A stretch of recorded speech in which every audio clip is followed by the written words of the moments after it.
어머님, 요양원 상담 예약 잡아뒀어요. 며느리 은혜의 목소리가 식탁 위로 떨어진 순간 저는 손에 들고 있던 국자를 놓쳤습니다. 철컥 소리가 유난히 크게 울렸고 부엌 타일 바닥에 국물이 튀었습니다. 이 이야기는 그날 저녁 식탁에서 시작되었습니다. 아니, 어쩌면 훨씬 오래전부터 시작된 일이었는지도 모릅니다. 70년을 살아오며 저는 제 인생에서 점점 투명해지는 느낌을 받아왔으니까요. 제 이름은 박순자. 올해 70입니다. 아들 민순의 집에 들어온 지 벌써 15년째입니다. 남편이 세상을 떠나고 혼자가 된 저를 아들이 어머니, 혼자 두면 안 된다며 모셔갔던 그날이 아직도 생생합니다. 민수가 제 손을 잡고 말했습니다. 어머니, 우리랑 같이 사세요. 제가 모실게요. 그때는 정말 고마웠습니다. 아들이 이렇게 효자구나, 내가 복이 있구나 생각했습니다. 하지만 세월은 모든 것을 바꿔놓았습니다.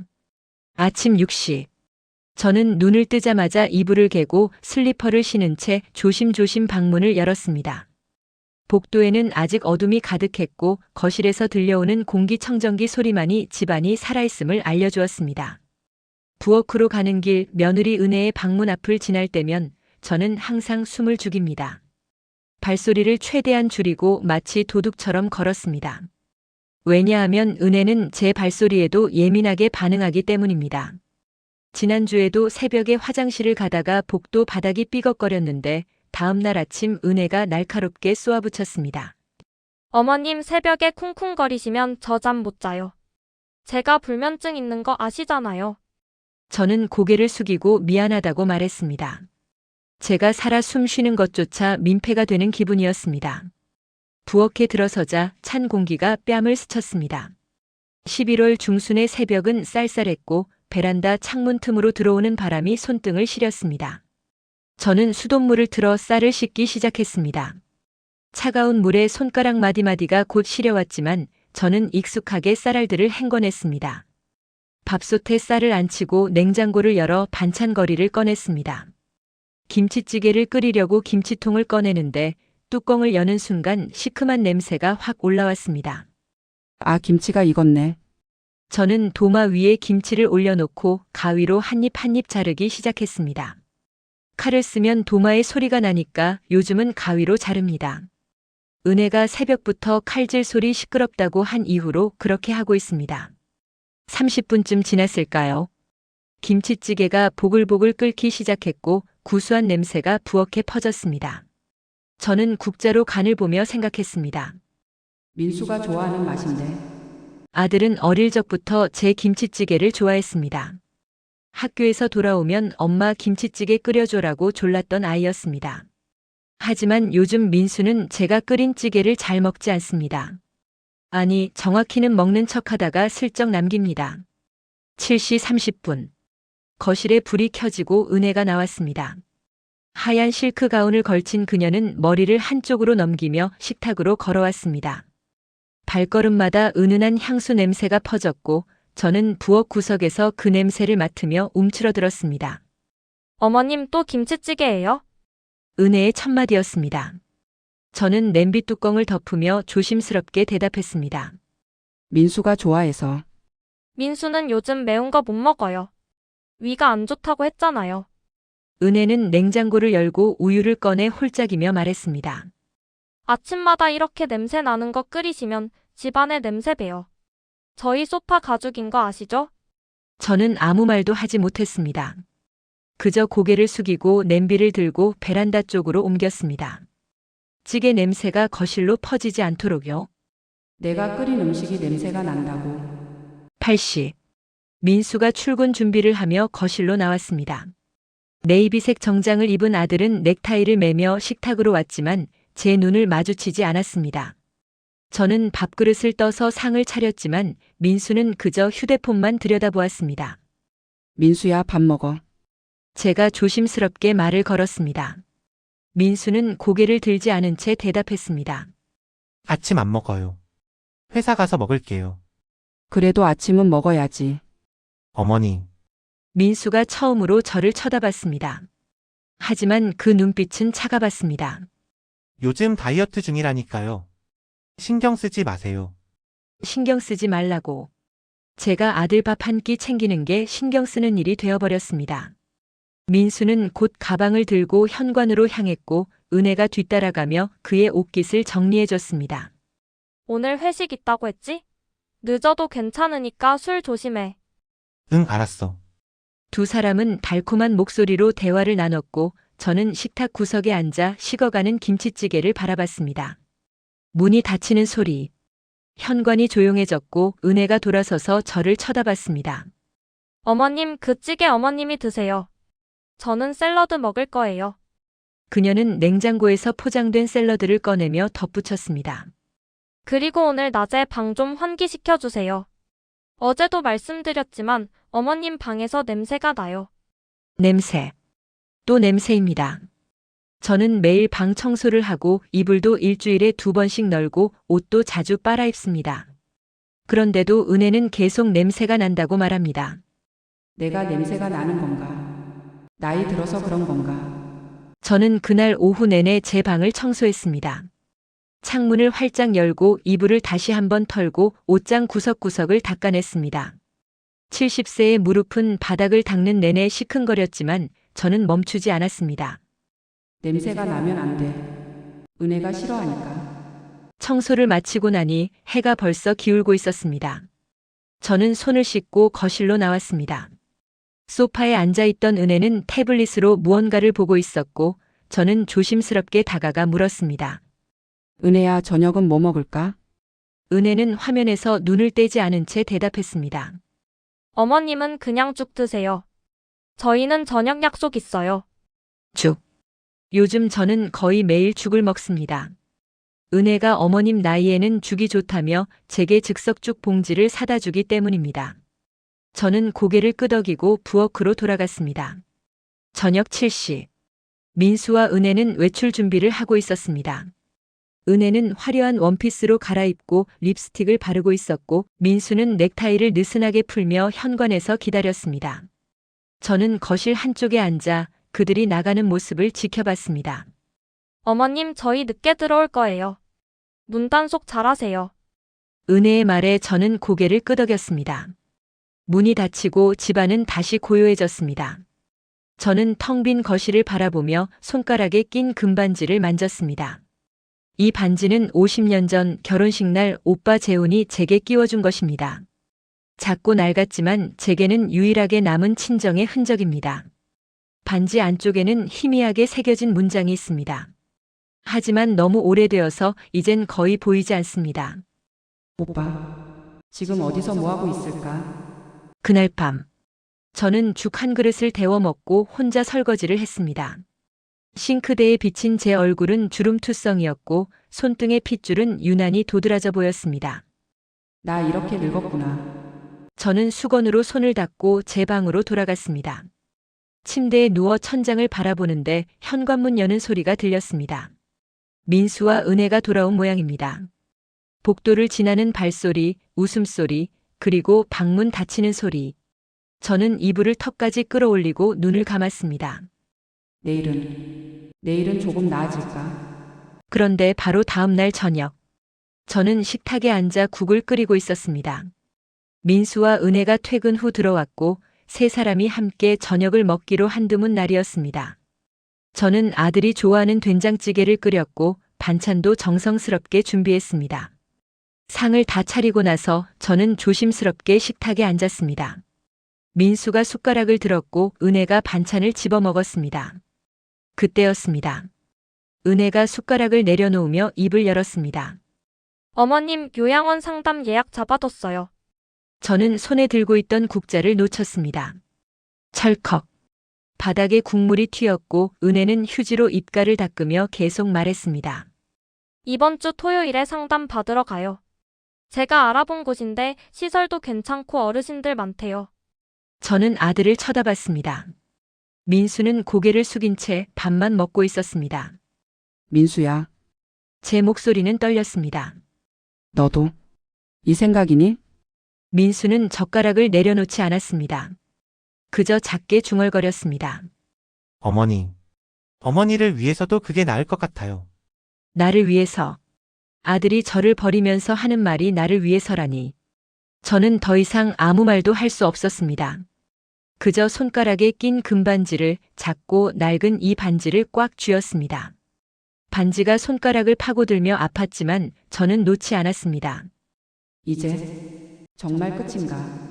은혜는 다시 밥을 먹기 시작했고 민수는 여전히 고개를 들지 않았습니다. 식탁 위에 놓인 된장찌개에서 김이 모락모락 피어올랐습니다. 하지만 아무도 그 국을 먹지 않았습니다. 일주일이 흘렀습니다. 그 사이 저는 거의 말을 하지 않았습니다. 아니, 정확히는 할 말이 없었습니다. 은혜는 요양원 서류를 식탁 위에 펼쳐놓고 체크리스트를 작성했고 민수는 여전히 제 눈을 피했습니다. 토요일 아침, 저는 새벽같이 일어나 제 물건들을 챙겼습니다. 옷장을 열어 옷가지 몇 벌을 꺼냈습니다. 낡은 카디건, 면바지 2벌, 속옷 몇 장. 그게 전부였습니다. 15년간 이 집에 살면서도 정작 제 물건이라고 할 만한 건 작은 보따리 하나에 다 들어갔습니다. 이게 내 인생의 전부구나. 서랍을 열어 마지막으로 챙길 것이 있나 확인했습니다. 남편의 낡은 시계, 결혼식 때 찍은 흑백 사진 한 장, 그리고 손가락에 끼고 있는 이 금반지. 저는 사진을 오래 들여다봤습니다. 사진 속 젊은 저는 하얀 웨딩드레스를 입고 수줍게 웃고 있었고 옆에는 젊은 남편이 어색하게 서 있었습니다. 그때만 해도 저는 행복할 줄 알았습니다. 우리 그땐 참 젊었지. 오전 9시. 거실로 나오니 은혜가 소파에 앉아 커피를 마시고 있었습니다. 그녀는 저를 힐끗 보더니 시계를 확인했습니다. 어머님 10시에 차 온대요. 준비 다 하셨어요? 저는 손에 든 작은 보따리를 내려다보며 고개를 끄덕였습니다. 은혜는 보따리를 보고 미간을 찌푸렸습니다. 가방은요? 제가 캐리어 준비하라고 했잖아요. 이것만 있으면 돼. 에휴, 그래도 보기가 안 좋잖아요. 그녀는 한숨을 쉬며 다시 휴대폰을 들여다봤습니다. 저는 그 자리에 서서 민수가 나오기를 기다렸습니다. 하지만 민수의 방문은 굳게 닫혀 있었고 아무 소리도 들리지 않았습니다. 은혜야. 민수는? 아, 오늘 급한 일 있다고 새벽에 출근했어요. 새벽에 출근. 아들은 어머니가 집을 떠나는 날 얼굴조차 보지 않고 달아났습니다. 저는 입술을 깨물었습니다. 눈물이 나올 것 같았지만 꾹 참았습니다. 울면 안 돼. 은혜 앞에서 우는 꼴은 못 보여. 9시 50분. 현관에 서서 신발을 신는데 은혜가 뒤에서 말했습니다. 어머님, 요양원 괜찮은 곳이에요. 제가 직접 알아봤어요. 식사도 나오고 친구들도 사귈 수 있고. 저는 신발끈을 묶으며 대답하지 않았습니다. 은혜는 계속 말을 이었습니다. 사실 저희도 어머님 모시기가 힘들었어요. 민수가 요즘 스트레스가 심해서 집안 분위기도 안 좋고. 저 때문에 집안 분위기가 안 좋다고. 제가 살아 숨 쉬는 게 스트레스라고. 어머님도 또래 친구들이랑 있는 게 더 좋을 거예요. 여기선 심심하시잖아요. 은혜의 말투는 부드러웠지만 그 안에는 냉기가 서려 있었습니다. 저는 신발을 다 신고 일어서며 마지막으로 거실을 둘러봤습니다.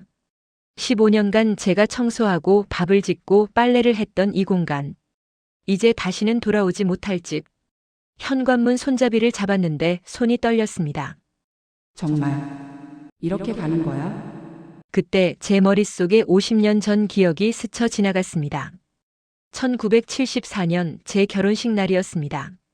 당시 저희 집안은 몰락 직전이었습니다. 아버지의 사업이 실패했고 빚쟁이들이 매일 대문 앞에서 고함을 쳤습니다. 오빠 재우는 26살의 나이에 가문을 일으켜 세우겠다며 혼자 모든 빚을 떠안았습니다. 그리고 저는 21살에 급하게 중매로 결혼을 했습니다. 결혼식 날 아침 오빠가 제 방으로 찾아왔습니다.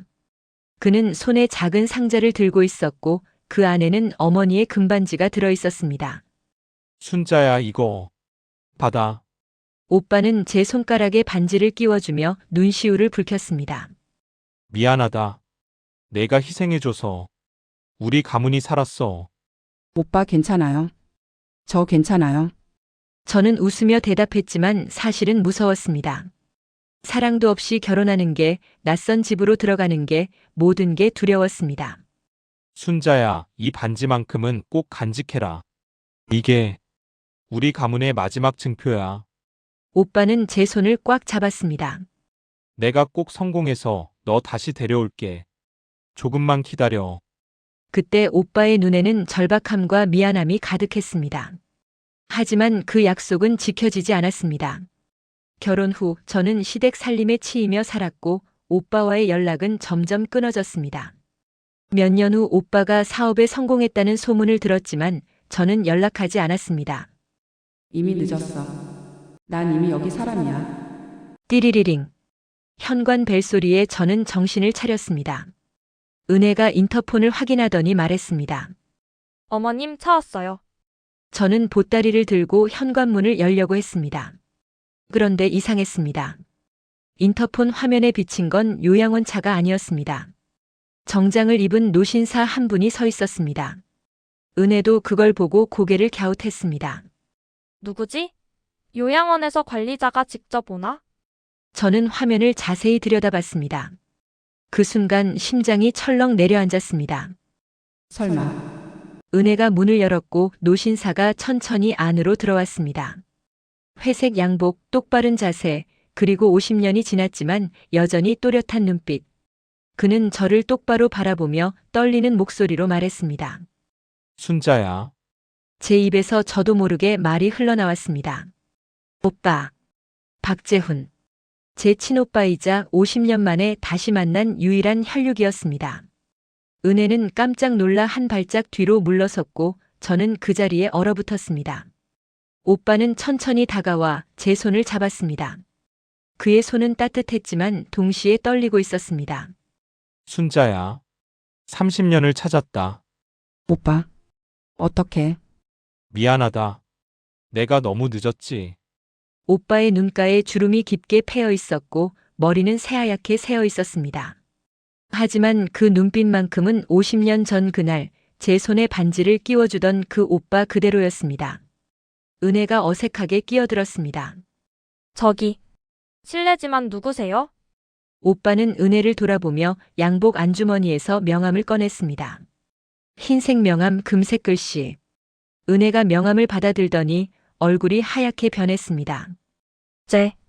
재훈그룹. 회장님? 명함에는 이렇게 적혀 있었습니다. 재훈그룹 회장 박재훈. 은혜는 명함을 떨어뜨릴 뻔하며 저를 쳐다봤습니다.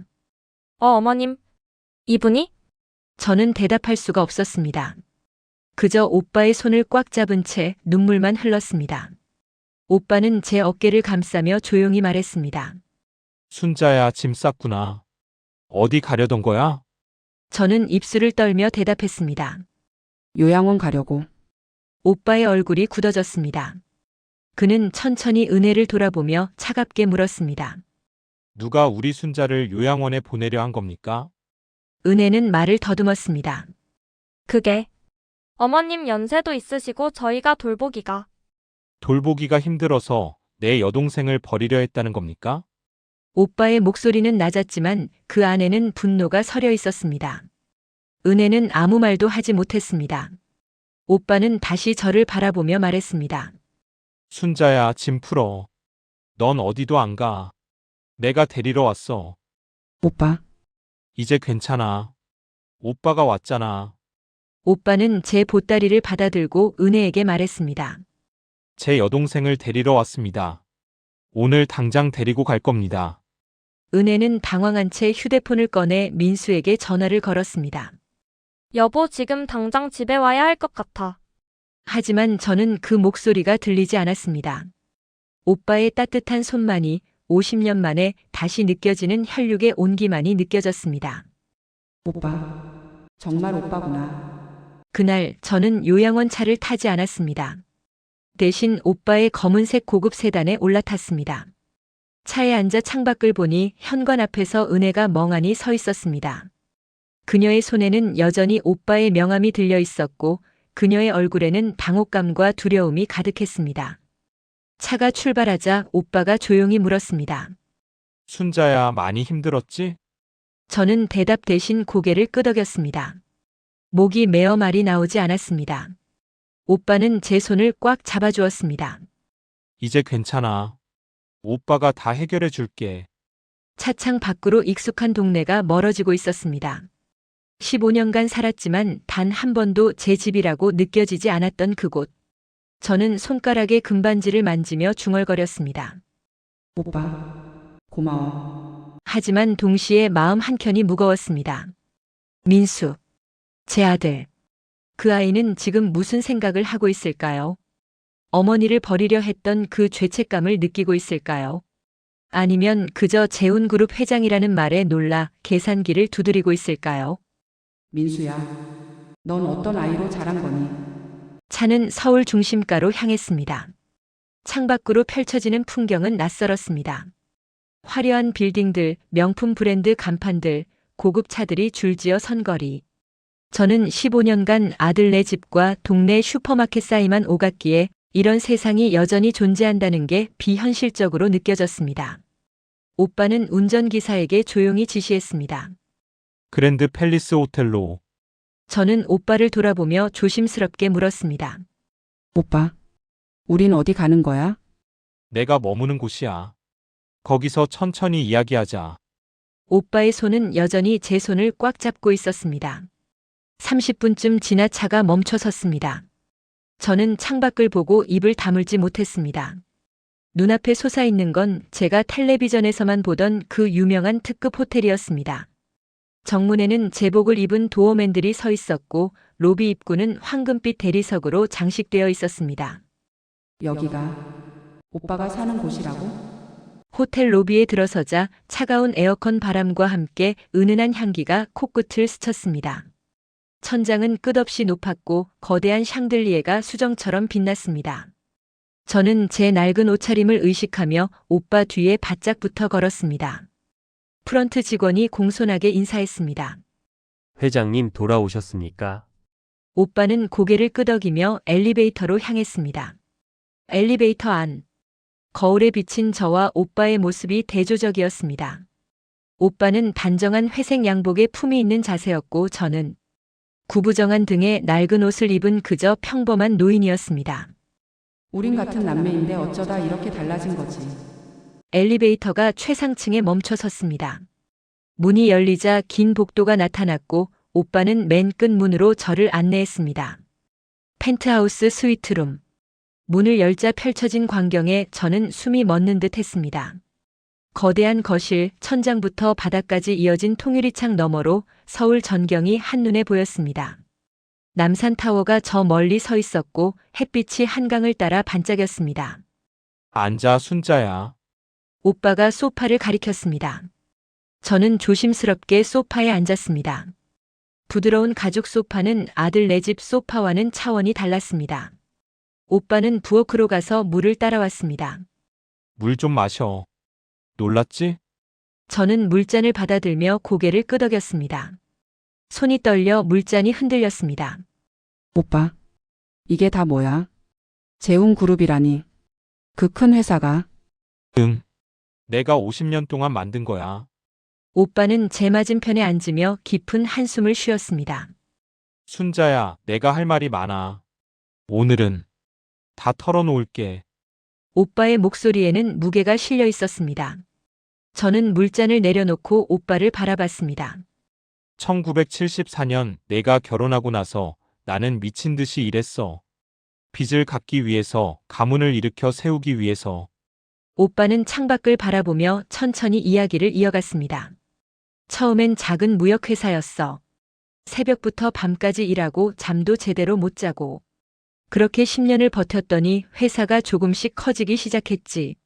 저는 오빠의 말을 들으며 그 시절 오빠가 얼마나 고생했을지 상상했습니다. 1985년쯤 회사가 상장을 했어.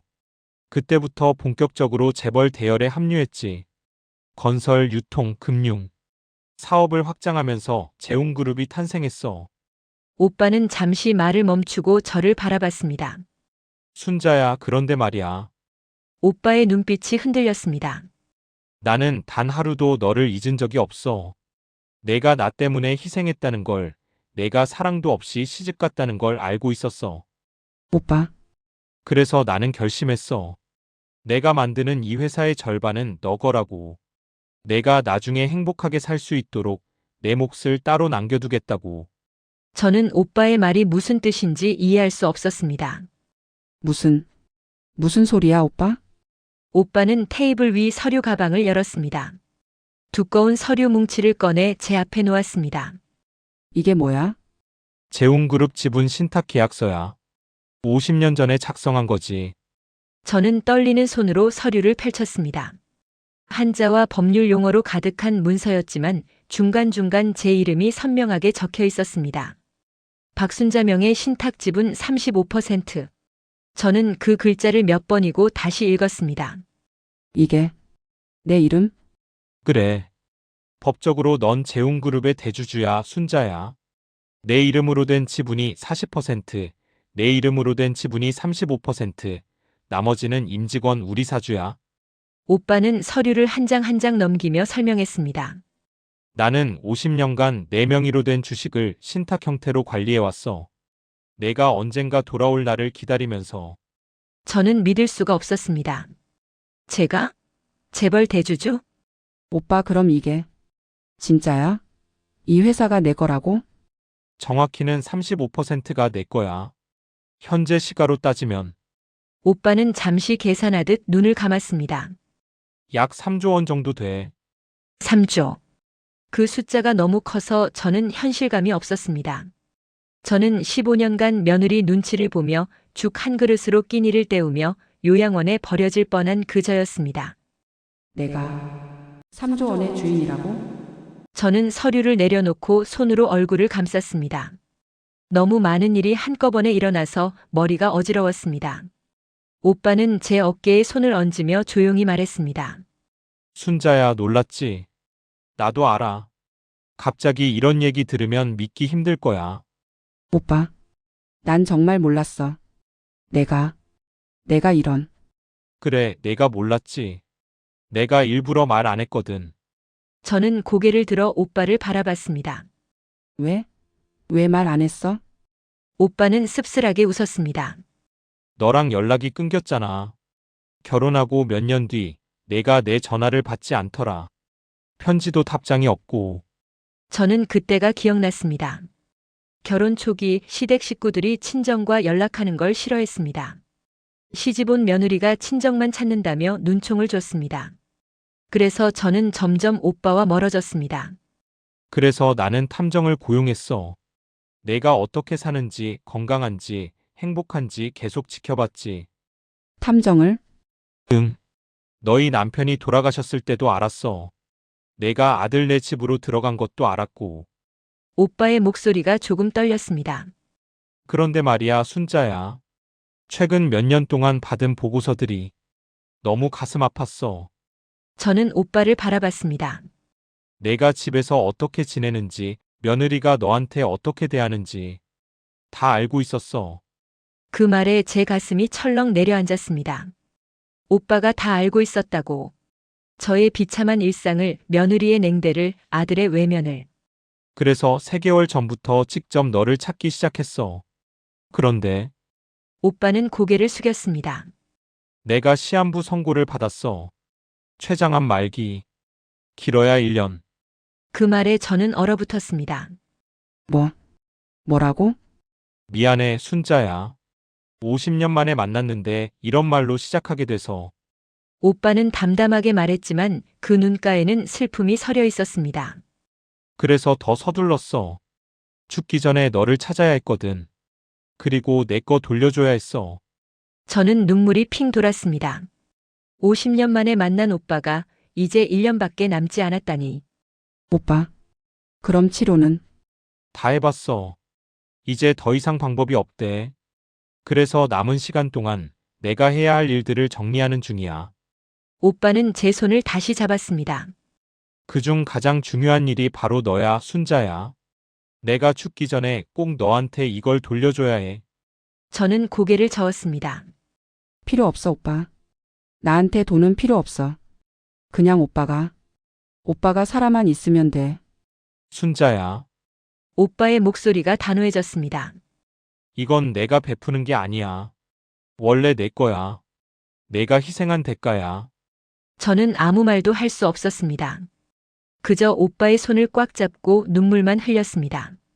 오빠는 인터폰으로 누군가를 불렀습니다.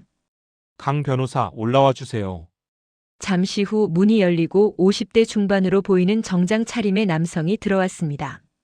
그는 두꺼운 서류 가방을 들고 있었습니다. 회장님 부르셨습니까? 응. 내 여동생이야. 박순자. 강 변호사는 저에게 공손하게 인사했습니다. 강민수 변호사입니다. 회장님의 법률 고문을 맡고 있습니다. 오빠는 변호사에게 서류를 펼치라고 지시했습니다. 테이블 위에 수십 장의 서류가 깔렸습니다. 주식증서, 신탁계약서, 법인 등기부 등본, 각종 법률 문서들. 강 변호사가 설명하기 시작했습니다. 박순자 여사님, 이 서류들은 50년 전부터 회장님께서 여사님 명의로 관리해 오신 재훈그룹 지분 35%에 관한 문서입니다. 그는 서류를 하나하나 짚어가며 계속 설명했습니다. 법적으로 여사님은 재훈그룹의 2대 주주이시며 이사회 의결권 또한 보유하고 계십니다. 현재 이 지분의 시가총액은 약 3조 2천억 원이며 연간 배당금만 해도 약 800억 원에 달합니다. 800억. 그 숫자를 듣는 순간 저는 현기증이 났습니다. 연간 배당금이 800억? 저는 15년간 며느리에게 눈치를 보며 낡은 옷을 입고 죽 한 그릇에 만족하며 살았습니다. 그런데 사실 저는 매년 800억 원을 받을 수 있는 사람이었다니. 그리고 이건 여사님의 통장입니다. 강 변호사가 통장 하나를 건넸습니다. 저는 떨리는 손으로 통장을 열었습니다. 마지막 페이지 잔액란에 적힌 숫자. 4,285억 2천만 원. 4,285억. 저는 통장을 떨어뜨릴 뻔했습니다. 이게 내 돈이라고? 네. 50년간 누적된 배당금입니다. 회장님께서 여사님 명의로 관리해 오셨습니다. 저는 오빠를 바라봤습니다. 오빠는 조용히 고개를 끄덕였습니다. 내 거야, 순자야. 원래 내 거였어. 저는 그 자리에 멍하니 앉아 통장을 바라봤습니다. 70년을 가난하게 살았던 저. 남편 월급에 의지해서 아들 눈치 보며 며느리 핀잔 들으며 살았던 저. 그런데 사실 저는 이렇게 엄청난 재산의 주인이었습니다. 이게 꿈인가? 강 변호사가 펜을 꺼내며 말했습니다. 여사님, 이제 이 지분에 대한 관리 권한을 직접 행사하실 수 있습니다. 서명만 하시면 됩니다. 저는 펜을 받아들었습니다.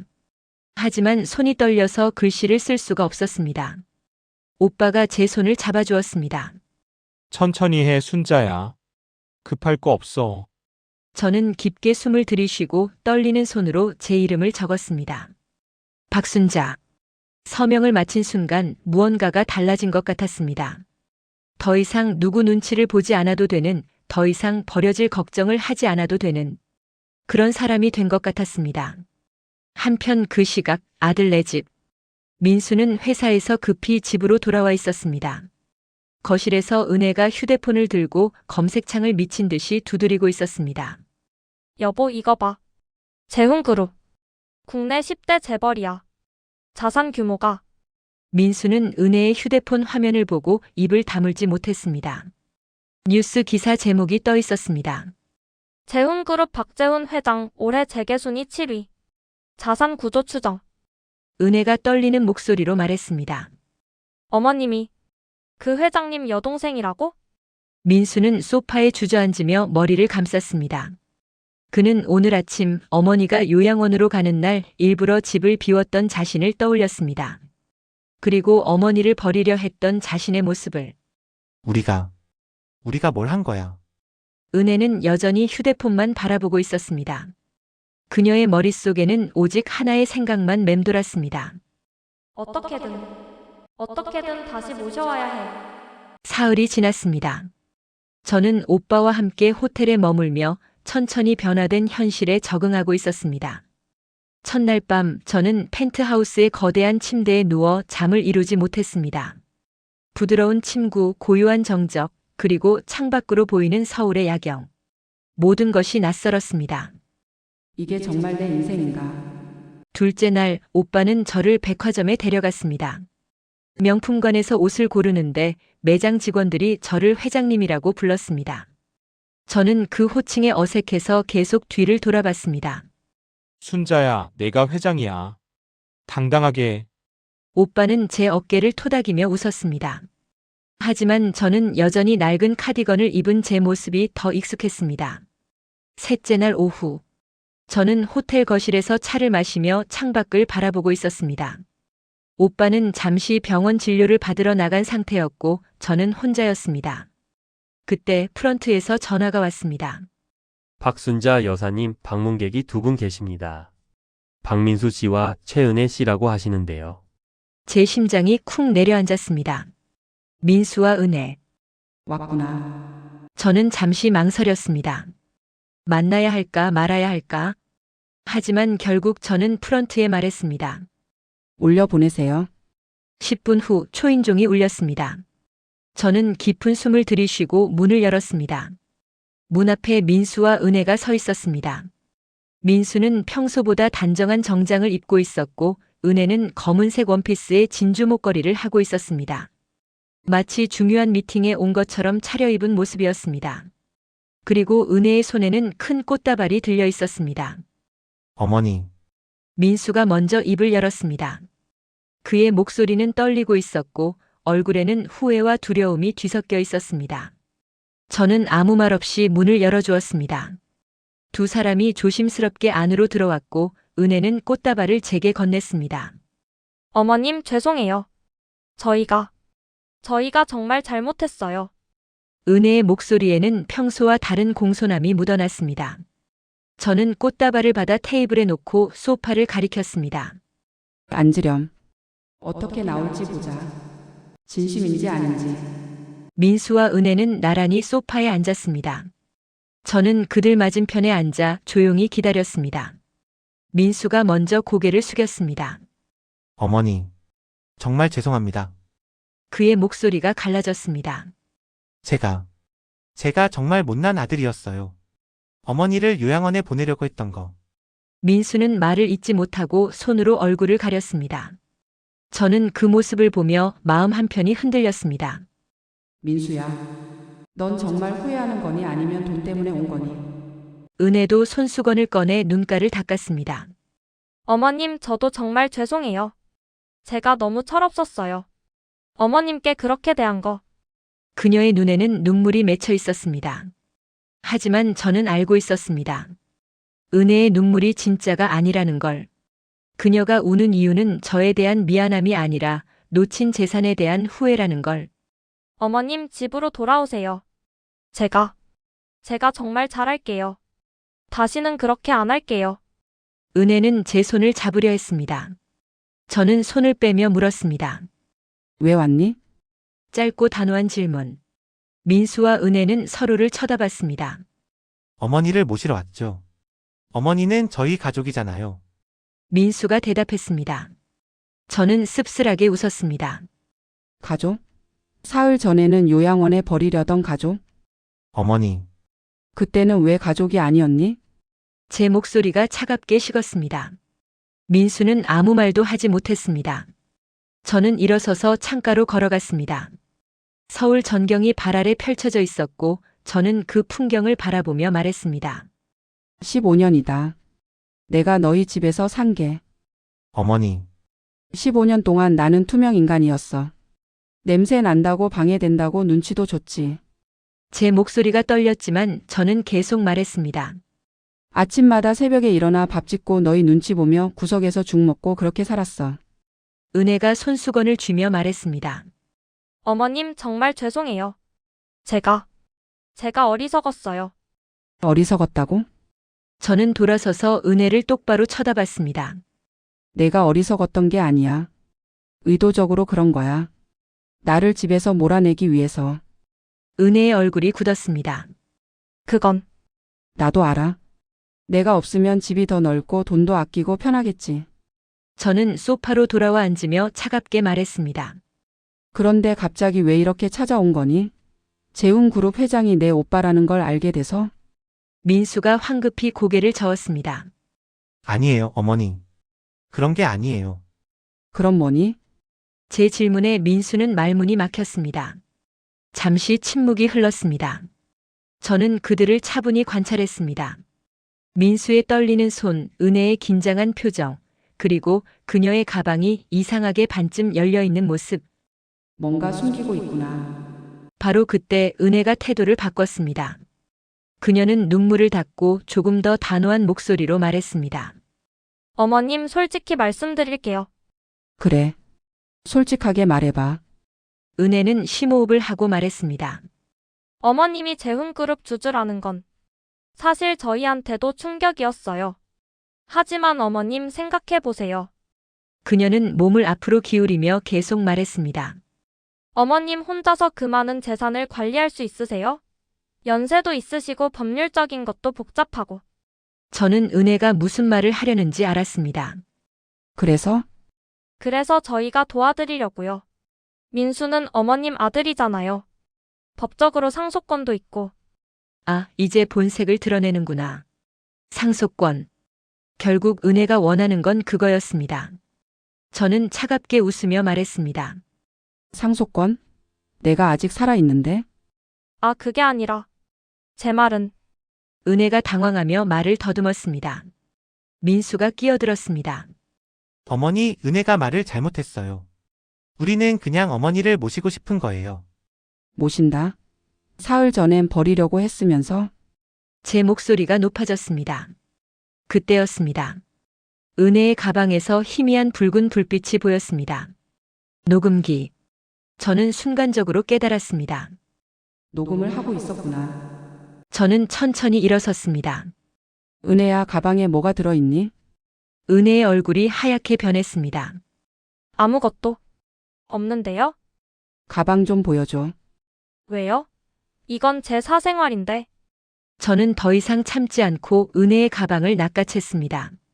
어머님, 은혜가 비명을 질렀지만 저는 이미 가방을 열었습니다. 안에는 작은 녹음기가 빨간 불을 깜빡이며 녹음 중이었습니다. 저는 녹음기를 꺼내 들었습니다. 이게 뭐니? 민수가 황급히 일어섰습니다. 어머니, 그건. 녹음기네. 우리 대화를 녹음하고 있었어? 저는 녹음기를 테이블에 내려놓으며 물었습니다. 은혜는 입술을 깨물며 대답하지 않았습니다. 저는 차갑게 웃었습니다.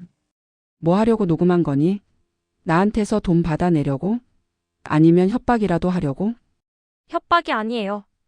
은혜가 소리쳤습니다. 그냥 증거를 남기려고 한 거예요. 나중에 법적 다툼이 생길까봐. 법적 다툼. 결국 은혜는 제 재산을 노리고 있었습니다. 진심 어린 사과가 아니라 계산된 접근이었던 겁니다.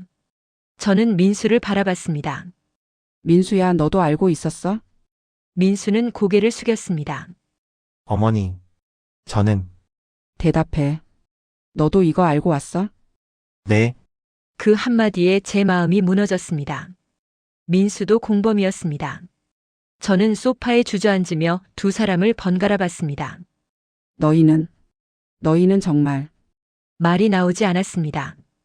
분노인지 슬픔인지 허탈함인지 알 수 없는 감정이 밀려왔습니다. 은혜가 다시 태도를 바꿔 부드럽게 말했습니다. 어머님, 오해하지 마세요. 우리는 정말 어머님을 위해서. 닥쳐. 제 입에서 처음으로 그런 말이 나왔습니다. 은혜는 입을 다물었고 민수는 충격받은 표정으로 저를 바라봤습니다.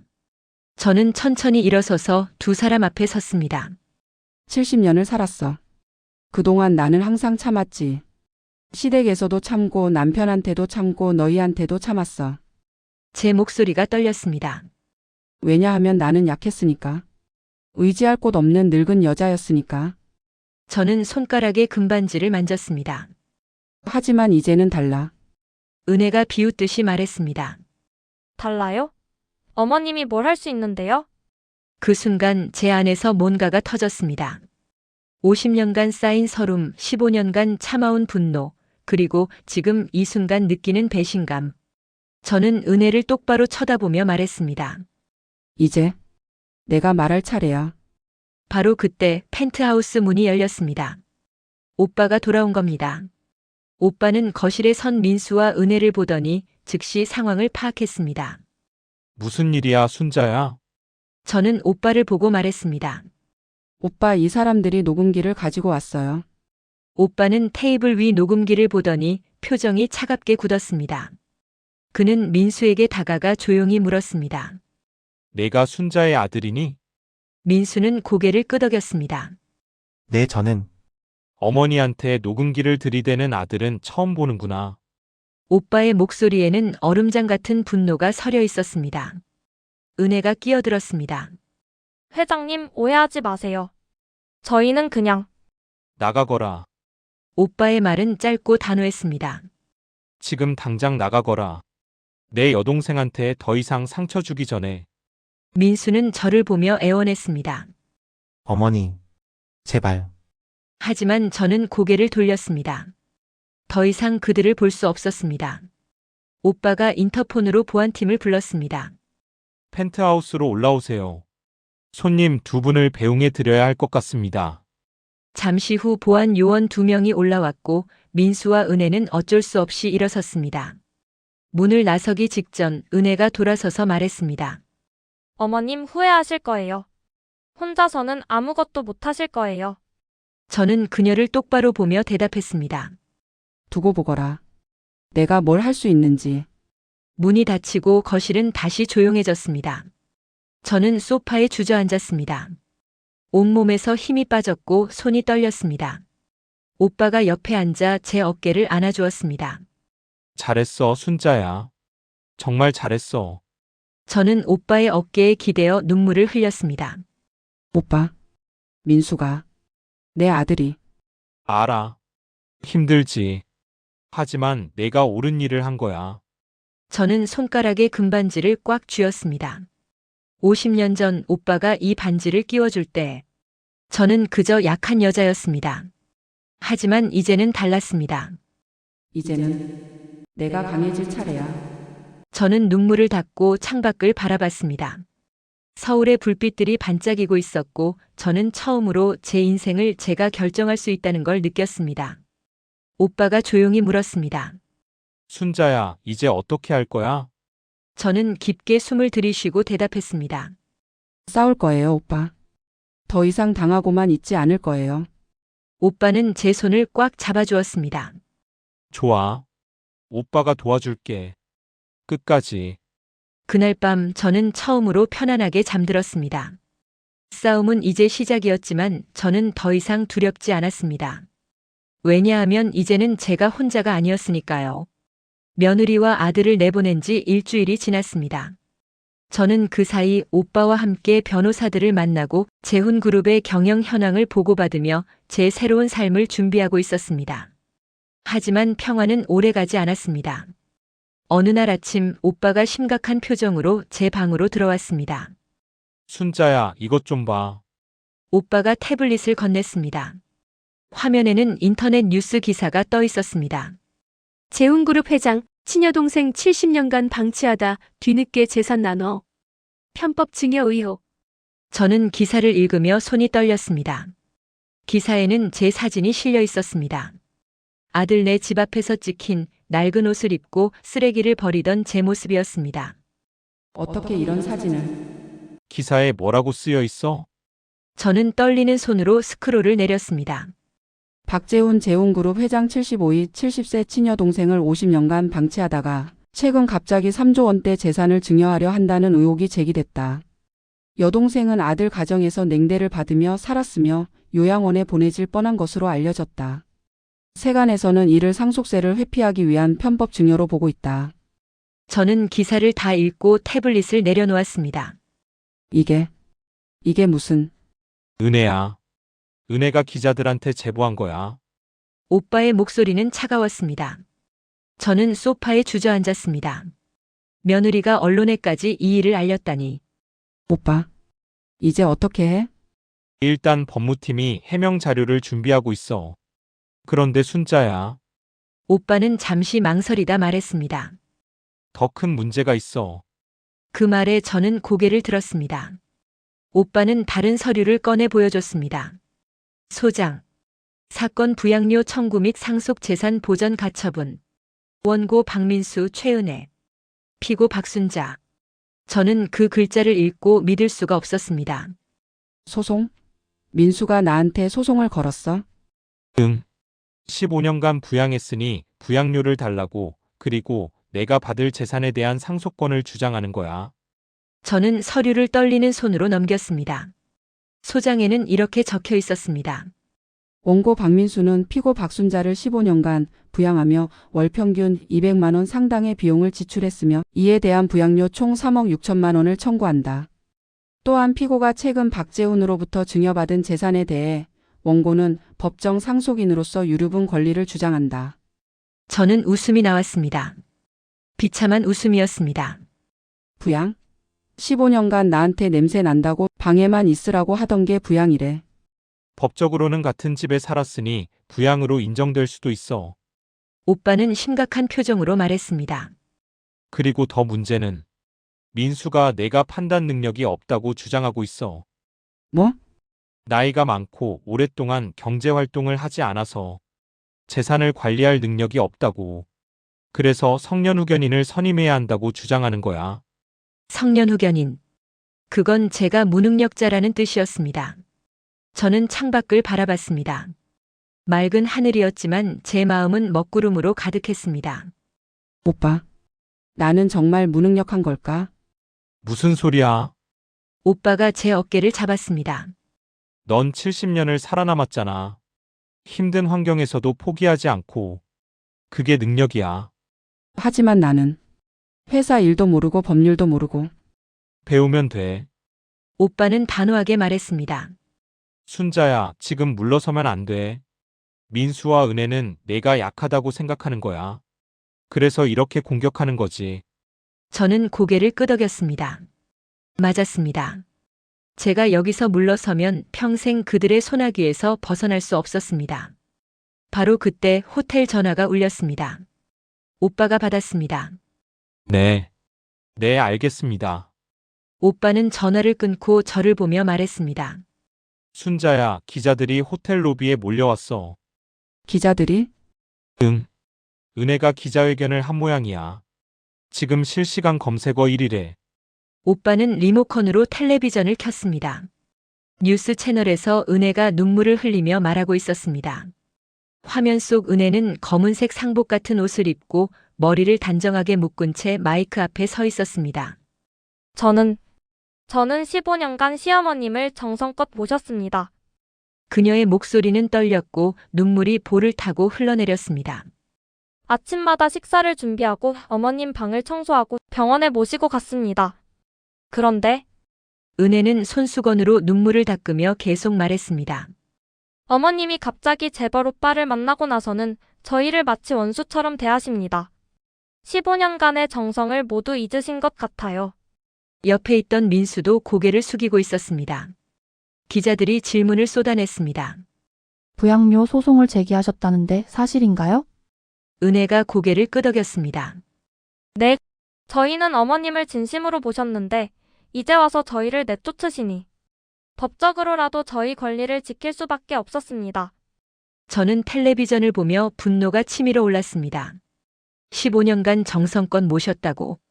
저를 투명인간 취급하고 냄새난다고 방에 처박아 두고 요양원에 버리려던 것이 정성이라고. 저 거짓말쟁이. 제 입에서 신음 같은 말이 나왔습니다. 오빠가 텔레비전을 끄며 말했습니다. 순자야, 우리도 대응해야 해. 이대로 당하고 있을 순 없어. 어떻게? 다음 주 재웅그룹 정기 이사회가 있어. 거기서 내가 공식적으로 대주주로 참석하는 거야. 저는 깜짝 놀랐습니다. 이사회? 나를? 그래. 내가 직접 나서서 내가 어떤 사람인지 보여주는 거야. 무능력자가 아니라 재웅그룹의 정당한 대주주라는 걸. 저는 두려웠습니다. 70평생 남 앞에 나선 적이 없는 제가 수십 명의 임원들 앞에서 어떻게 말을 할 수 있을까요? 오빠. 나는 못해. 그런 자리에서 뭘 어떻게. 할 수 있어. 오빠는 제 두 손을 잡았습니다. 순자야, 넌 이미 해냈어. 50년을 버텨냈고 며느리한테도 당당하게 맞섰잖아. 하지만 믿어, 순자야. 너한텐 힘이 있어. 그냥 몰랐을 뿐이지. 오빠의 눈빛은 진지했습니다. 저는 손가락에 금반지를 만졌습니다. 50년 전 오빠가 이 반지를 끼워주며 했던 말이 떠올랐습니다. 조금만 기다려. 내가 너를 다시 데려올게. 오빠는 약속을 지켰습니다. 50년이 걸렸지만 저를 찾아왔습니다. 이제는 제 차례였습니다. 제가 강해질 차례. 알았어, 오빠. 할게. 제 목소리는 떨렸지만 결연했습니다. 이사회에 참석할게. 그리고 내가 누구인지 보여줄게. 오빠는 환하게 웃으며 제 어깨를 안아주었습니다. 잘했어, 순자야. 오빠가 옆에 있을게. 그날 오후부터 저는 준비를 시작했습니다. 강 변호사가 와서 이사회에서 지켜야 할 규칙들을 설명해줬고, 오빠는 재훈그룹의 사업 구조를 알려줬습니다. 저는 밤늦게까지 서류를 읽었습니다. 건설 부문, 유통 부문, 금융 부문. 낯선 용어들이 가득했지만 저는 하나하나 이해하려고 노력했습니다. 이틀째 되는 날 오빠가 스타일리스트를 불렀습니다. 순자야, 이사회에 입고 갈 옷을 골라야 해. 스타일리스트는 여러 벌의 정장을 가져왔습니다. 저는 거울 앞에서 옷을 입어봤습니다. 네이비 블루 정장, 진주 브로치, 단정한 구두. 거울 속 제 모습은 낯설었습니다. 70년을 살면서 이렇게 격식 있는 옷을 입어본 적이 없었습니다. 어때, 순자야? 오빠가 옆에서 물었습니다. 저는 거울 속 제 모습을 바라봤습니다. 주름진 얼굴, 하얗게 센 머리, 구부정한 등. 하지만 그 눈빛만큼은 예전과 달랐습니다. 좋아 보여, 오빠. 저는 처음으로 스스로를 긍정하는 말을 했습니다. 이사회 전날 밤. 저는 잠을 이루지 못했습니다. 내일이면 수십 명의 임원들 앞에 서야 했습니다. 그들은 저를 어떻게 볼까요? 무능한 노인? 오빠의 짐? 아니면 떼돈을 물려받은 행운아? 새벽 3시 저는 침대에서 일어나 창가로 갔습니다. 서울의 불빛들이 여전히 반짝이고 있었습니다. 저는 손가락에 금반지를 쓰다듬으며 중얼거렸습니다. 할 수 있어. 나는 할 수 있어. 그 말을 수십 번 되뇌었습니다. 마치 주문처럼. 이사회 당일 아침. 저는 새벽같이 일어나 샤워를 하고 스타일리스트가 준비해둔 네이비 정장을 입었습니다. 거울을 보니 낯선 사람이 서 있었습니다. 하지만 그 사람은 더 이상 약하지 않았습니다. 오빠가 문을 노크했습니다. 순자야, 준비됐어? 응. 저는 깊게 숨을 들이쉬고 문을 열었습니다. 오빠는 제 모습을 보고 잠시 멈춰 섰습니다. 순자야. 정말 멋있어. 저는 부끄러워하며 웃었습니다. 오빠 과찬이야. 아니야. 진심이야. 오빠는 제 팔을 잡으며 말했습니다. 자, 가자. 우리 순자가 세상에 나갈 시간이야. 재훈그룹 본사는 강남 한복판에 있는 40층짜리 빌딩이었습니다. 차에서 내리자마자 플래시 세례가 쏟아졌습니다. 박순자 씨, 부양료 소송에 대해 어떻게 생각하십니까? 아드님과 화해할 의향은 없으신가요? 정말 무능력자라는 주장에 대해 해명해 주세요. 기자들이 마이크를 들이댔지만 오빠의 보안팀이 저를 보호했습니다. 저는 고개를 들고 걸었습니다. 떨렸지만 도망치지 않았습니다. 엘리베이터를 타고 38층 이사회실로 올라갔습니다. 문이 열리자 거대한 회의실이 나타났습니다. 긴 타원형 테이블, 가죽 의자들, 그리고 이미 자리에 앉아 있는 수십 명의 임원들. 모두가 저를 쳐다봤습니다. 어떤 이는 호기심, 어떤 이는 의구심, 어떤 이는 노골적인 무시의 눈빛이었습니다. 저는 오빠와 함께 상석 옆자리에 앉았습니다. 오빠가 회의를 시작했습니다. 오늘은 특별한 날입니다. 저희 재훈그룹의 2대 주주이신 박순자 이사님을 소개하겠습니다. 박수 소리가 울렸지만 형식적이었습니다. 한 임원이 손을 들었습니다. 회장님 실례지만 박순자 씨가 과연 이사회에 참석할 자격이 있으신지 의문입니다. 날카로운 공격이었습니다. 무슨 말씀이신지? 오빠가 차갑게 물었습니다. 현재 언론에서 보도된 바에 따르면 박순자 씨는 판단 능력에 문제가 있다는 법적 주장이 제기된 상태입니다. 그런 분이 그룹 경영에 참여하는 것은 부적절하지 않습니까? 회의실이 웅성거렸습니다. 저는 그 임원을 똑바로 쳐다봤습니다. 그리고 처음으로 입을 열었습니다. 제가 대답하겠습니다. 회의실이 조용해졌습니다. 모두가 저를 쳐다봤습니다. 저는 일어섰습니다. 손이 떨렸지만 목소리는 흔들리지 않았습니다. 저는 박순자입니다. 70세이고 평생을 평범하게 살아왔습니다. 저는 회의실을 천천히 둘러봤습니다. 여러분 눈에 저는 무능해 보일 겁니다. 회사 경영도 모르고 법률도 모르는 늙은 여자로요. 침묵. 하지만 저는 70년을 살아남았습니다. 가난 속에서도 냉대 속에서도 포기하지 않고 살아남았습니다. 제 목소리가 점점 강해졌습니다. 그리고 저는 이 회사의 2대 주주입니다. 50년 전부터 법적으로 인정받은 주주입니다. 저는 그 임원을 똑바로 쳐다보며 말했습니다. 제가 무능하다고 생각하신다면 증명해 보세요. 법정에서든 여기서든. 저는 도망가지 않겠습니다. 회의실이 정적에 휩싸였습니다. 그리고 한 임원이 박수를 쳤습니다. 그 박수는 점점 커졌고 결국 회의실 전체가 박수를 쳤습니다. 저는 그 순간 깨달았습니다. 제가 더 이상 투명인간이 아니라는 걸. 이제는 제 목소리가 들린다는 걸. 이 사회 이후 사흘간은 행복했습니다. 언론은 제 연설을 긍정적으로 보도했고 재훈그룹 주가도 안정을 찾았습니다. 며느리의 거짓 기자회견은 오히려 역풍을 맞았고 사람들은 저를 용기 있는 할머니라고 불렀습니다. 저는 처음으로 제 인생을 스스로 살아가고 있다는 느낌을 받았습니다. 하지만 행복은 오래가지 않았습니다. 사흘째 되는 날 새벽. 저는 비명소리에 잠에서 깼습니다. 복도에서 들려오는 다급한 목소리, 발소리, 그리고 무언가 넘어지는 소리. 저는 급히 가운을 걸치고 밖으로 나갔습니다. 오빠의 방 앞에 호텔 직원들이 모여 있었고 구급대원들이 응급 장비를 들고 안으로 들어가고 있었습니다. 오빠, 저는 방으로 뛰어들어갔습니다. 오빠가 바닥에 쓰러져 있었습니다. 얼굴은 창백했고 입가에는 피가 묻어 있었습니다. 오빠, 오빠. 저는 오빠 곁에 무릎을 꿇고 손을 잡았습니다. 차가운 손이었습니다. 구급대원이 저를 밀어내며 말했습니다. 비켜주세요. 심폐소생술해야 합니다. 저는 비틀거리며 뒤로 물러섰고 그저 오빠를 바라볼 수밖에 없었습니다. 오빠, 제발, 제발 괜찮아야 해. 병원 응급실. 저는 대기실에 앉아 두 손을 모으고 있었습니다. 손가락의 금반지가 차가웠습니다. 30분이 지나고 1시간이 지났습니다. 마침내 의사가 나왔습니다. 보호자 되시나요? 내 여동생입니다. 의사는 심각한 표정으로 말했습니다. 췌장암이 급격히 진행되었습니다. 복수도 차고 간으로도 전이가 확인됐고요. 저는 입술을 깨물었습니다.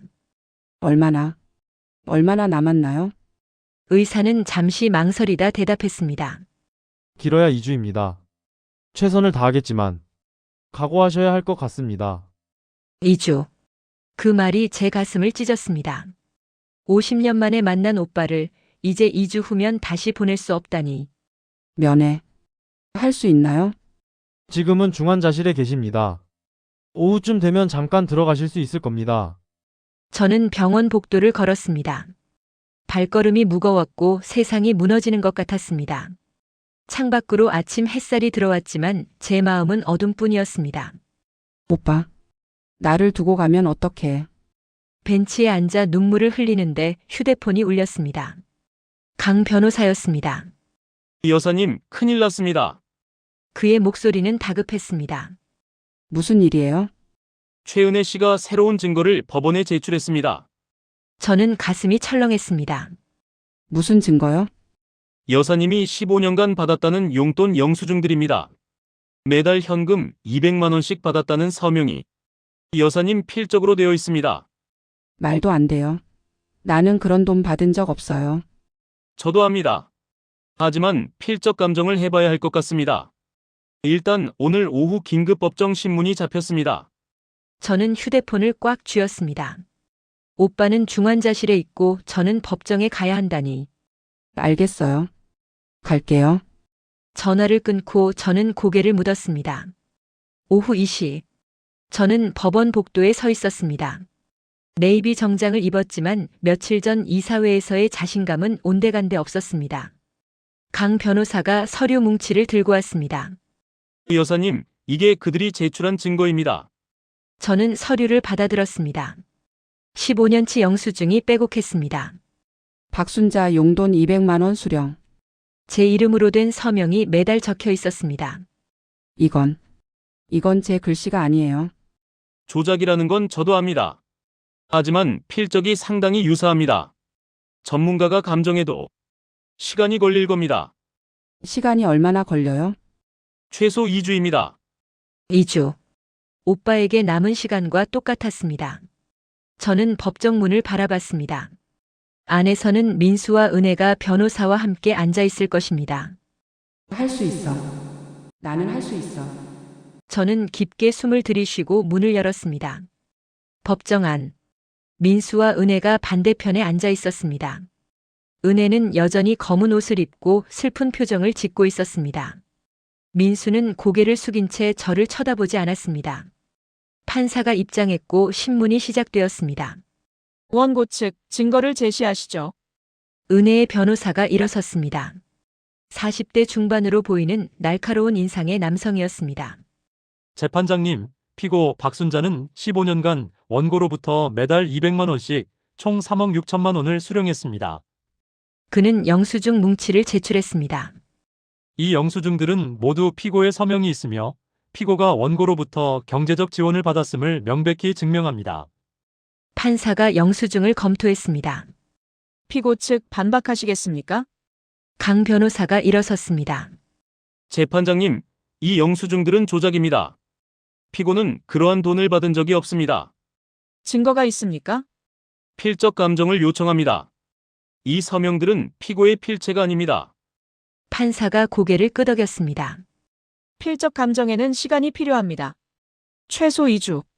그 전까지는 판단을 보류하겠습니다. 그때 은혜의 변호사가 다시 일어섰습니다. 재판장님, 추가 증인을 신청합니다. 누구입니까? 피고의 과거 이웃이었던 김영숙 씨입니다. 문이 열리고 60대 여성이 들어왔습니다. 저는 그 얼굴을 기억했습니다. 15년 전 남편이 살아있을 때 우리 집 옆에 살던 이웃이었습니다. 증인, 피고를 아십니까? 네, 잘 압니다. 김영숙은 저를 힐끗 보고는 말했습니다. 박순자 씨는 좋은 분이 아니었어요. 제 가슴이 철렁했습니다. 무슨 말씀입니까? 남편한테 폭력을 당했다고 거짓말해서 보상금을 받으려 했었어요. 저도 옆에서 다 봤습니다. 그건 거짓말이에요. 저는 자리에서 벌떡 일어났습니다. 피고 조용히 하세요. 판사가 경고했습니다. 김영숙은 계속 말을 이었습니다. 그리고 돈에 집착이 심했어요. 항상 이웃들한테 돈을 빌리고 갚지 않고. 모든 게 거짓말이었습니다. 저는 남편에게 폭력을 당한 적도 이웃에게 돈을 빌린 적도 없었습니다. 하지만 증인은 태연하게 거짓말을 하고 있었습니다. 돈을 받았구나. 은혜가 저 사람한테 돈을 줬어. 신문이 끝나고 저는 법원을 나왔습니다. 다리가 휘청거렸고 세상이 빙빙 도는 것 같았습니다. 강 변호사가 제 팔을 잡아줬습니다. 여사님, 괜찮으세요? 저 증인. 거짓말이에요. 다 거짓말. 알고 있습니다. 하지만 증명하기가 쉽지 않습니다. 저는 벤치에 주저앉았습니다. 이제 어떻게 해야 하죠? 일단 필적 감정 결과를 기다려야 합니다. 그리고 저 증인의 위증을 입증할 방법을 찾아야 하고요. 강 변호사는 위로하듯 말했습니다. 여사님, 포기하지 마세요. 우리가 이길 겁니다. 하지만 저는 더 이상 확신이 서지 않았습니다. 오빠는 2주밖에 남지 않았고 법정에서는 거짓 증언이 난무하고 며느리는 점점 더 치밀하게 공격해왔습니다. 나는 이길 수 있을까? 저녁 7시. 저는 병원으로 돌아왔습니다. 중환자실 면회 시간이었습니다. 간호사가 저를 안으로 안내했습니다. 10분만 계실 수 있어요? 오빠는 침대에 누워 있었습니다. 산소 마스크를 쓰고 온몸에 튜브가 연결되어 있었습니다. 저는 오빠 옆에 앉아 손을 잡았습니다. 오빠. 나야 순자야. 오빠는 천천히 눈을 떴습니다. 흐릿한 눈빛이었지만 저를 알아봤습니다. 순자야. 오빠의 목소리는 가늘고 약했습니다. 오빠 말하지 마. 쉬어야 해. 아니야. 할 말이 있어. 오빠는 힘겹게 말을 이었습니다. 순자야. 미안해. 내가 너무 늦게 찾아가서. 오빠 그런 말 하지 마. 눈물이 쏟아졌습니다. 오빠가 날 찾아온 거. 그것만으로도 충분해. 오빠 덕분에 나는 살 수 있었어. 오빠는 제 손을 약하게 쥐었습니다. 포기하지 마. 순자야. 넌 강한 애야. 혼자서도 잘할 수 있어. 오빠, 약속해. 끝까지 싸우겠다고. 저는 고개를 끄덕였습니다. 약속할게, 오빠. 포기하지 않을게. 오빠는 희미하게 웃었습니다. 그리고 다시 눈을 감았습니다. 간호사가 들어와 말했습니다. 이제 나가주셔야 해요? 저는 오빠의 손을 놓고 일어섰습니다. 문을 나서며 뒤돌아봤을 때 오빠는 작고 연약해 보였습니다. 오빠, 나를 두고 가지 마. 그날 밤, 저는 호텔로 돌아왔지만 잠을 이룰 수 없었습니다. 거실 소파에 앉아 창밖을 바라봤습니다. 서울의 불빛들이 여전히 반짝였지만 제게는 그저 차갑게만 느껴졌습니다. 휴대폰에는 악플이 쏟아지고 있었습니다. 늙은 사기꾼. 아들한테 효도받고도 배신하는 노인네. 돈에 눈이 멀었네. 저는 휴대폰을 던졌습니다. 모든 게 무너지는 것 같았습니다. 오빠는 죽어가고 며느리는 거짓말로 저를 몰아붙이고 세상은 저를 악인으로 만들고 있었습니다. 나는 왜 이렇게 싸우고 있는 걸까? 손가락에 금반지를 만졌습니다. 50년 전 오빠가 끼워준 이 반지. 내가 희생해줘서 우리 가문이 살았어. 저는 평생을 희생하며 살았습니다. 그런데 이제 와서 제 권리를 찾으려 하니 세상은 저를 욕심쟁이라고 손가락질했습니다. 차라리 포기하는 게 나을까? 그 말이 입 밖으로 나왔습니다. 거실은 고요했고 아무도 대답해주지 않았습니다. 저는 소파에 몸을 기댄 채 천장을 바라봤습니다. 눈물이 흘렀지만 닦지 않았습니다. 그냥 그대로 흐르게 내버려뒀습니다. 오빠, 나 혼자서는 못할 것 같아. 너무 힘들어. 새벽 3시. 저는 여전히 소파에 앉아 있었습니다. 어둠 속에서 혼자. 가장 외롭고 가장 절망적인 밤이었습니다. 하지만 동시에 무언가가 제 안에서 꿈틀거리고 있었습니다. 분노인지 오기인지 아니면 살아남으려는 본능인지 저는 알 수 없었습니다. 다만 한 가지는 확실했습니다. 내일 해가 뜨면 저는 다시 일어나야 한다는 것. 왜냐하면 오빠가 그렇게 말했으니까요. 포기하지 마. 끝까지 싸워. 새벽 6시. 저는 거의 잠을 자지 못한 채 일어났습니다. 오늘은 재판의 마지막 신문날이었습니다. 필적 감정 결과가 나오는 날이기도 했습니다. 샤워를 하고 네이비 정장을 입는데 거울 속 제 모습은 초췌했습니다. 며칠 사이 살이 빠졌고 눈 밑에는 다크서클이 짙게 생겼습니다.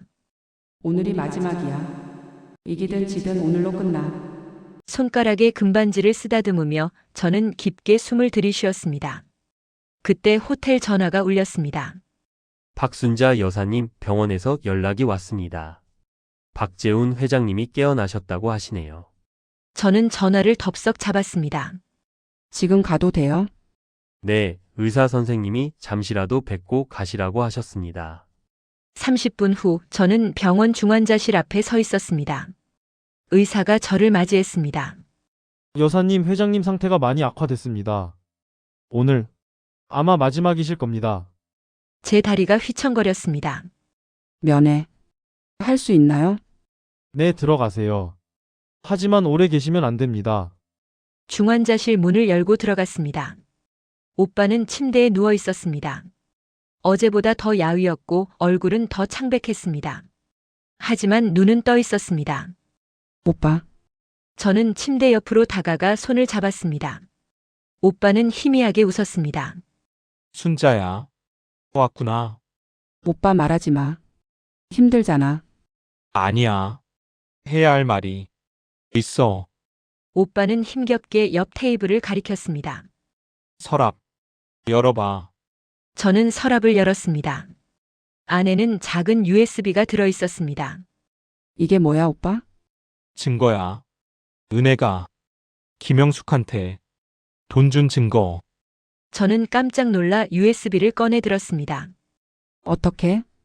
내가 탐정을 고용했어. 3주 전부터 은혜를 미행시켰지. 오빠는 숨을 헐떡이며 계속 말했습니다. 김영숙이 은혜한테 5천만 원 받았어. 통장 거래 내역 다 있어. 그리고 오빠가 기침을 했고 저는 물을 떠다 드렸습니다. 그리고 녹음 파일도 있어. 은혜가 김영숙한테 거짓 증언 부탁하는 대화. 제 손이 떨렸습니다. 이건 결정적 증거였습니다.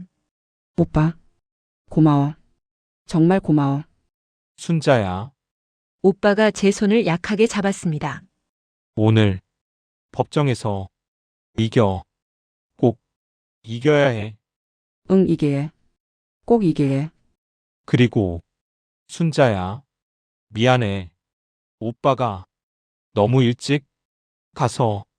오빠 그런 말 하지 마. 눈물이 쏟아졌습니다. 오빠는 순자 믿어. 넌 강한 애야. 이제 혼자서도 잘할 수 있어. 오빠의 목소리가 점점 작아졌습니다. 오빠 가지 마. 제발. 나 혼자 두고 가지 마. 순자야, 고마웠어. 내가 내 동생이어서. 오빠는 마지막으로 희미하게 웃었습니다. 그리고 천천히 눈을 감았습니다. 심장 박동 모니터의 소리가 점점 느려지더니 길게 울렸습니다. B 마이너스 마이너스 마이너스. 오빠. 오빠. 의사들이 달려들어왔지만 저는 오빠의 손을 놓지 않았습니다. 제 평생의 빚이었던 오빠. 50년 만에 만나 단 한 달을 함께한 오빠. 이제 영원히 떠나보내야 했습니다. 오전 10시. 저는 법원 앞에 서 있었습니다. 손에는 오빠가 준 USB가 들려 있었고 가슴에는 오빠의 마지막 말이 새겨져 있었습니다. 오늘 법정에서 이겨. 꼭 이겨야 해. 강 변호사가 저를 보고 놀랐습니다. 여사님 괜찮으세요? 얼굴이. 괜찮아요. 들어가요. 저는 법정으로 걸어갔습니다. 걸음마다 무거웠지만 멈추지 않았습니다. 법정 안. 민수와 은혜가 이미 자리에 앉아 있었습니다. 은혜는 오늘도 검은 옷을 입고 슬픈 표정을 짓고 있었습니다. 민수는 여전히 고개를 숙이고 있었습니다. 저는 그들을 보며 생각했습니다. 오늘이 마지막이야. 오빠를 위해서라도 나는 이겨야 해. 판사가 입장했습니다. 필적 감정 결과가 나왔습니다. 전문가의 소견을 듣겠습니다. 필적 감정 전문가가 증인석에 섰습니다. 15년치 영수증에 있는 서명들을 감정한 결과 피고 박순자 씨의 필체와 70% 정도 일치합니다.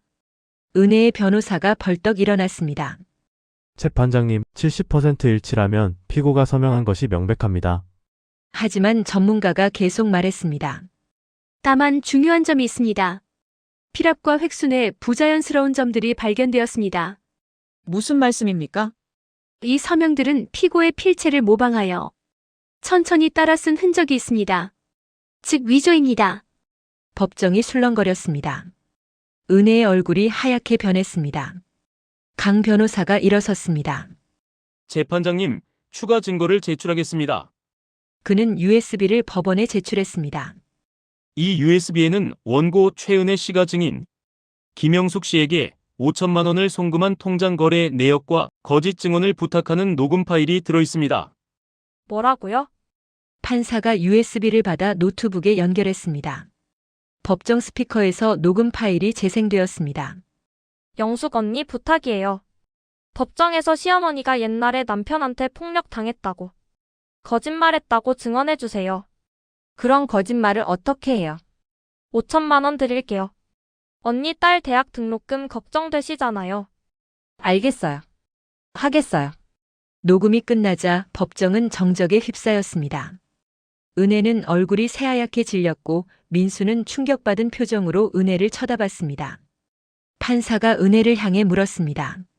원고 최은혜 씨, 이 녹음이 사실입니까?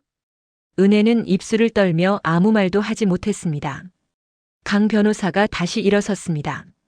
재판장님, 추가로 증인을 신청합니다. 누구입니까? 원고 박민수 씨의 옛 직장 동료 이철수 씨입니다. 법정 문이 열리고 40대 남성이 들어왔습니다. 민수는 그 얼굴을 보고 깜짝 놀랐습니다. 철수야. 이철수는 증인석에 앉았습니다. 증인, 원고 박민수 씨를 아십니까? 네, 15년 전 같은 회사에서 일했습니다. 원고와 피고의 관계에 대해 아는 바가 있습니까? 이철수가 민수를 보며 말했습니다. 민수 형은 어머니를 정말 사랑했습니다. 저는 그 말에 가슴이 뜨거워졌습니다.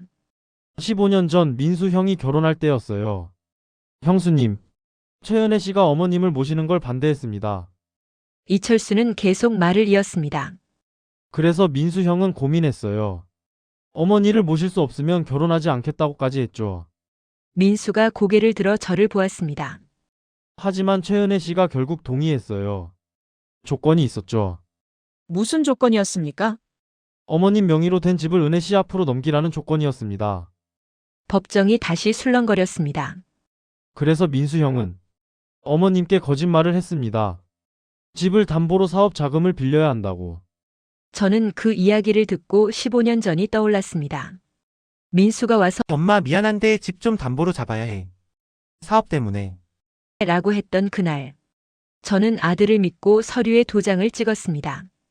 그게 집을 은혜에게 넘기는 서류였던 겁니다.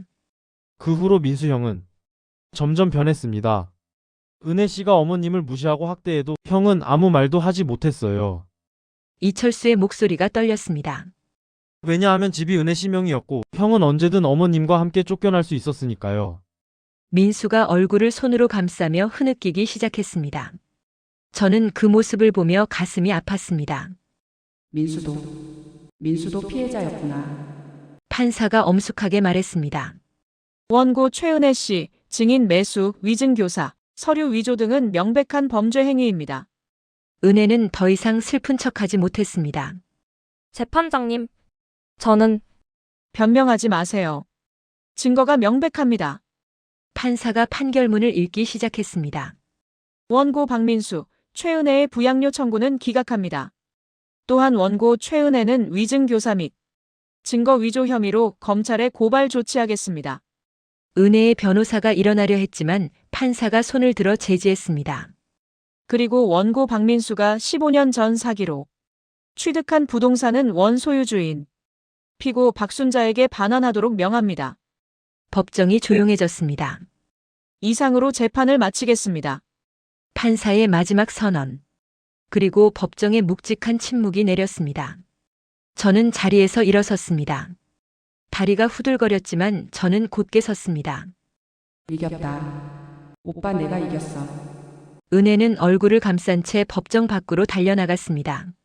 민수는 자리에 그대로 앉아 고개를 숙인 채 울고 있었습니다. 저는 천천히 민수에게 다가갔습니다. 어머니. 민수가 고개를 들었습니다. 그의 눈은 붉게 충혈되어 있었습니다. 어머니. 죄송합니다. 정말 죄송합니다. 민수는 제 앞에 무릎을 꿇었습니다. 저는 비겁한 놈입니다. 어머니를 지키지 못하고 은혜 눈치만 보고. 저는 민수를 내려다봤습니다. 15년간 저를 외면했던 아들. 하지만 동시에 15년간 은혜에게 갇혀 있었던 아들. 민수야, 저는 민수의 어깨에 손을 얹었습니다. 일어나. 어머니. 일어나라고. 민수가 천천히 일어섰습니다. 저는 그의 눈을 똑바로 보며 말했습니다. 나는 너를 용서하지 않을 거야. 민수의 얼굴이 절망으로 일그러졌습니다. 하지만 저는 잠시 말을 멈췄습니다. 너도 피해자였다는 건 알아. 그리고 내가 15년 전에 날 사랑했다는 것도. 어머니. 하지만 민수야, 사랑은 용기가 필요해. 내게는 그 용기가 없었어. 민수는 고개를 숙였습니다. 저는 가방에서 작은 봉투를 꺼내 민수에게 건넸습니다. 이게 뭐예요? 너 어릴 적 사진이야. 내가 간직하고 있던 거지. 민수가 봉투를 열자 10살쯤 된 민수가 저와 함께 찍은 사진이 들어 있었습니다. 엄마 사랑해. 어린 민수가 사진 뒤에 어설프게 쓴 글씨였습니다. 이 아이를 기억해. 그리고 다시 그런 사람이 되도록 노력해. 저는 돌아서서 법정을 나갔습니다. 뒤에서 민수의 흐느끼는 소리가 들렸지만 저는 뒤돌아보지 않았습니다. 법원 밖 기자들이 몰려들었습니다. 박순자 씨, 승소하셨는데 소감이 어떠세요? 며느리의 범죄 행위에 대해 어떻게 생각하십니까? 저는 잠시 멈춰 섰습니다. 그리고 카메라를 똑바로 보며 말했습니다. 저는 70년을 살면서 항상 참았습니다. 하지만 더 이상 참지 않기로 했습니다. 앞으로 어떻게 하실 계획이신가요? 제 남은 인생을 제가 살겠습니다. 누구 눈치 보지 않고 제가 원하는 대로. 저는 더 이상 질문을 받지 않고 차에 올랐습니다. 차가 출발하자 강 변호사가 말했습니다.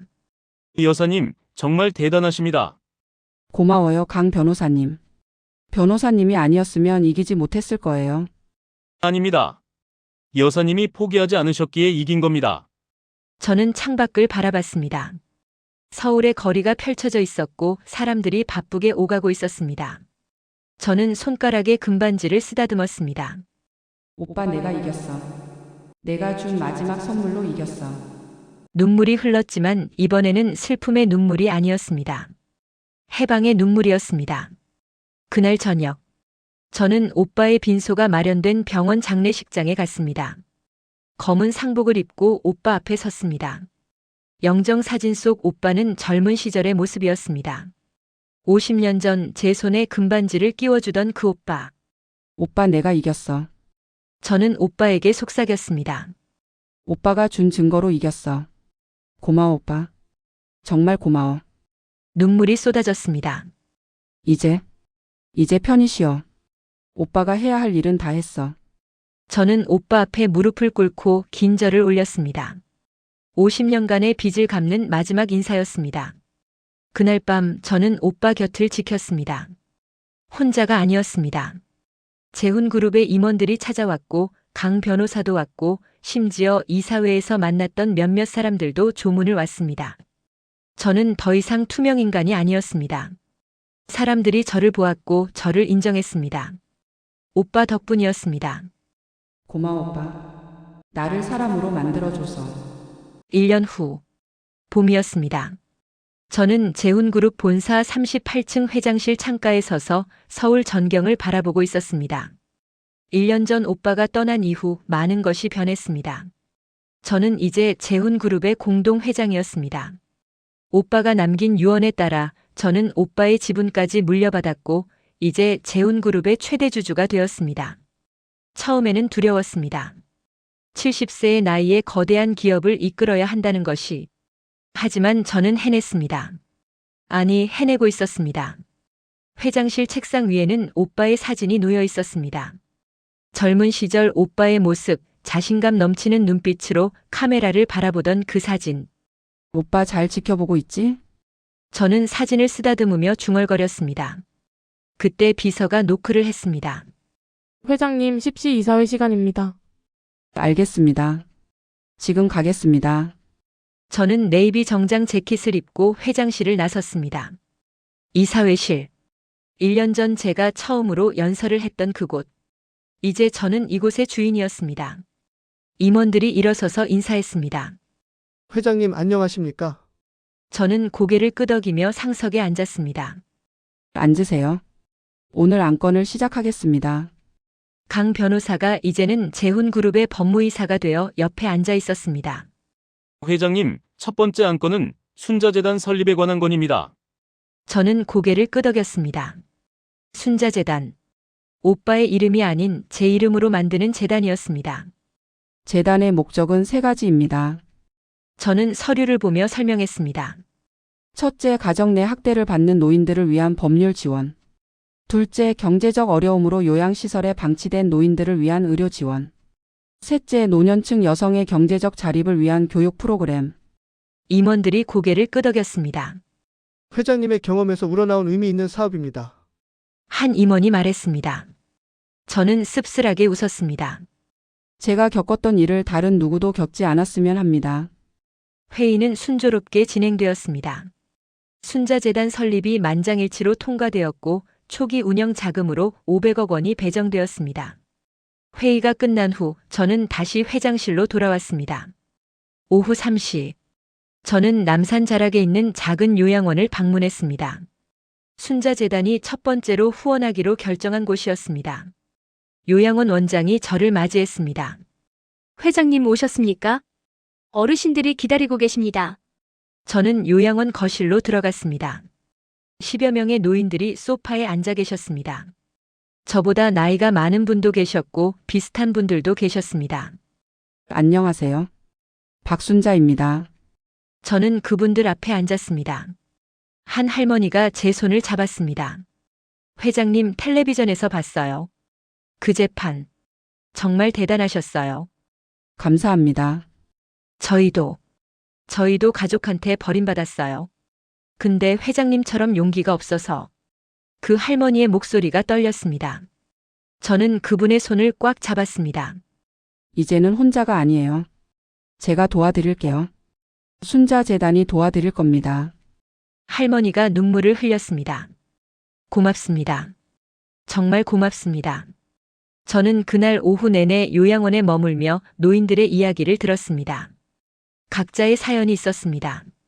며느리에게 학대당한 분, 아들에게 재산을 빼앗긴 분, 요양원 비용을 내지 못해 방치된 분.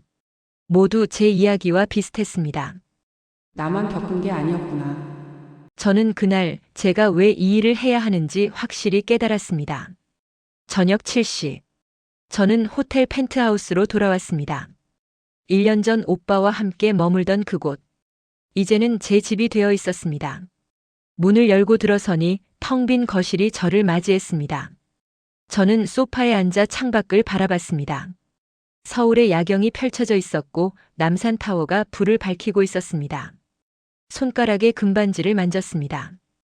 50년을 제 손에 있었던 이 반지. 오빠가 결혼식 날 끼워준 이 반지. 오빠 나 잘하고 있지? 저는 혼잣말을 했습니다. 대답은 없었지만 저는 오빠가 미소 짓고 있을 거라고 믿었습니다. 휴대폰이 울렸습니다. 강 변호사였습니다. 여사님, 박민수 씨가 면담을 신청했습니다. 저는 잠시 침묵했습니다. 민수. 1년 만에 처음 듣는 이름이었습니다. 무슨 용건인가요? 자세히는 말씀 안 하셨는데 어머님을 꼭 뵙고 싶다고 하셨습니다. 저는 망설였습니다. 민수를 다시 만나야 할까? 용서해야 할까? 내일 오후 2시에 호텔 로비에서 만나겠다고 전해주세요. 알겠습니다. 전화를 끊고 저는 깊게 한숨을 쉬었습니다. 다음 날 오후 2시. 저는 호텔 로비 카페에 앉아 있었습니다. 민수가 들어왔습니다. 1년 전보다 훨씬 야위었고 머리에는 흰머리가 많이 늘어 있었습니다. 하지만 눈빛은 달랐습니다. 예전의 우유부단함이 아닌 단단함이 보였습니다. 어머니, 민수가 제 앞에 앉았습니다. 앉아. 저는 커피를 한 모금 마셨습니다. 무슨 일로 왔니? 민수는 가방에서 서류 봉투를 꺼냈습니다. 이혼 서류예요. 저는 깜짝 놀라 민수를 쳐다봤습니다. 은혜와 이혼했어요. 언제? 6개월 전에요. 은혜는 위증 교사 혐의로 징역 2년을 선고받았어요. 저는 그동안 많이 생각했어요. 민수의 목소리가 떨렸습니다. 제가 얼마나 비겁했는지, 얼마나 어머니한테 못된 짓을 했는지. 저는 아무 말 없이 민수를 바라봤습니다. 저는 지난 1년 동안 상담을 받았어요. 심리 치료도 받고 제 잘못을 돌아봤어요. 민수가 다시 가방을 열었습니다. 그리고 이것도 작은 사진첩이었습니다. 저는 사진첩을 받아 펼쳤습니다. 어린 민수의 사진들이 가득했습니다. 10살 때 제 손을 잡고 웃던 사진, 중학교 졸업식에서 찍은 사진, 대학 입학날 제 어깨에 기대어 찍은 사진. 어머니가 주신 사진을 보고 제가 얼마나 많은 걸 잃었는지 깨달았어요. 민수의 눈에서 눈물이 흘렀습니다. 어머니, 저는 용서를 바라는 게 아니에요. 그럴 자격도 없다는 거 알아요. 그럼 왜 왔니? 감사하다고 말하고 싶었어요. 저는 고개를 갸웃했습니다. 감사? 네. 어머니가 저를 떠나주셔서요. 민수는 눈물을 닦으며 말했습니다. 어머니가 떠나지 않으셨다면 저는 계속 비겁한 인간으로 살았을 거예요. 은혜의 눈치만 보고 제 책임을 회피하면서 민수는 가방에서 또 다른 서류를 꺼냈습니다.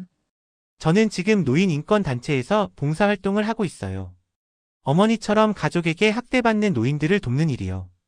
저는 서류를 받아봤습니다. 노년의 존엄이라는 단체였습니다. 제가 어머니한테 한 짓을 다른 노인분들한테 속죄하려고 해요. 평생 걸려도요. 저는 서류를 내려놓고 민수를 바라봤습니다. 1년 전 법정에서 무릎 꿇고 울던 그 아들이 아니었습니다.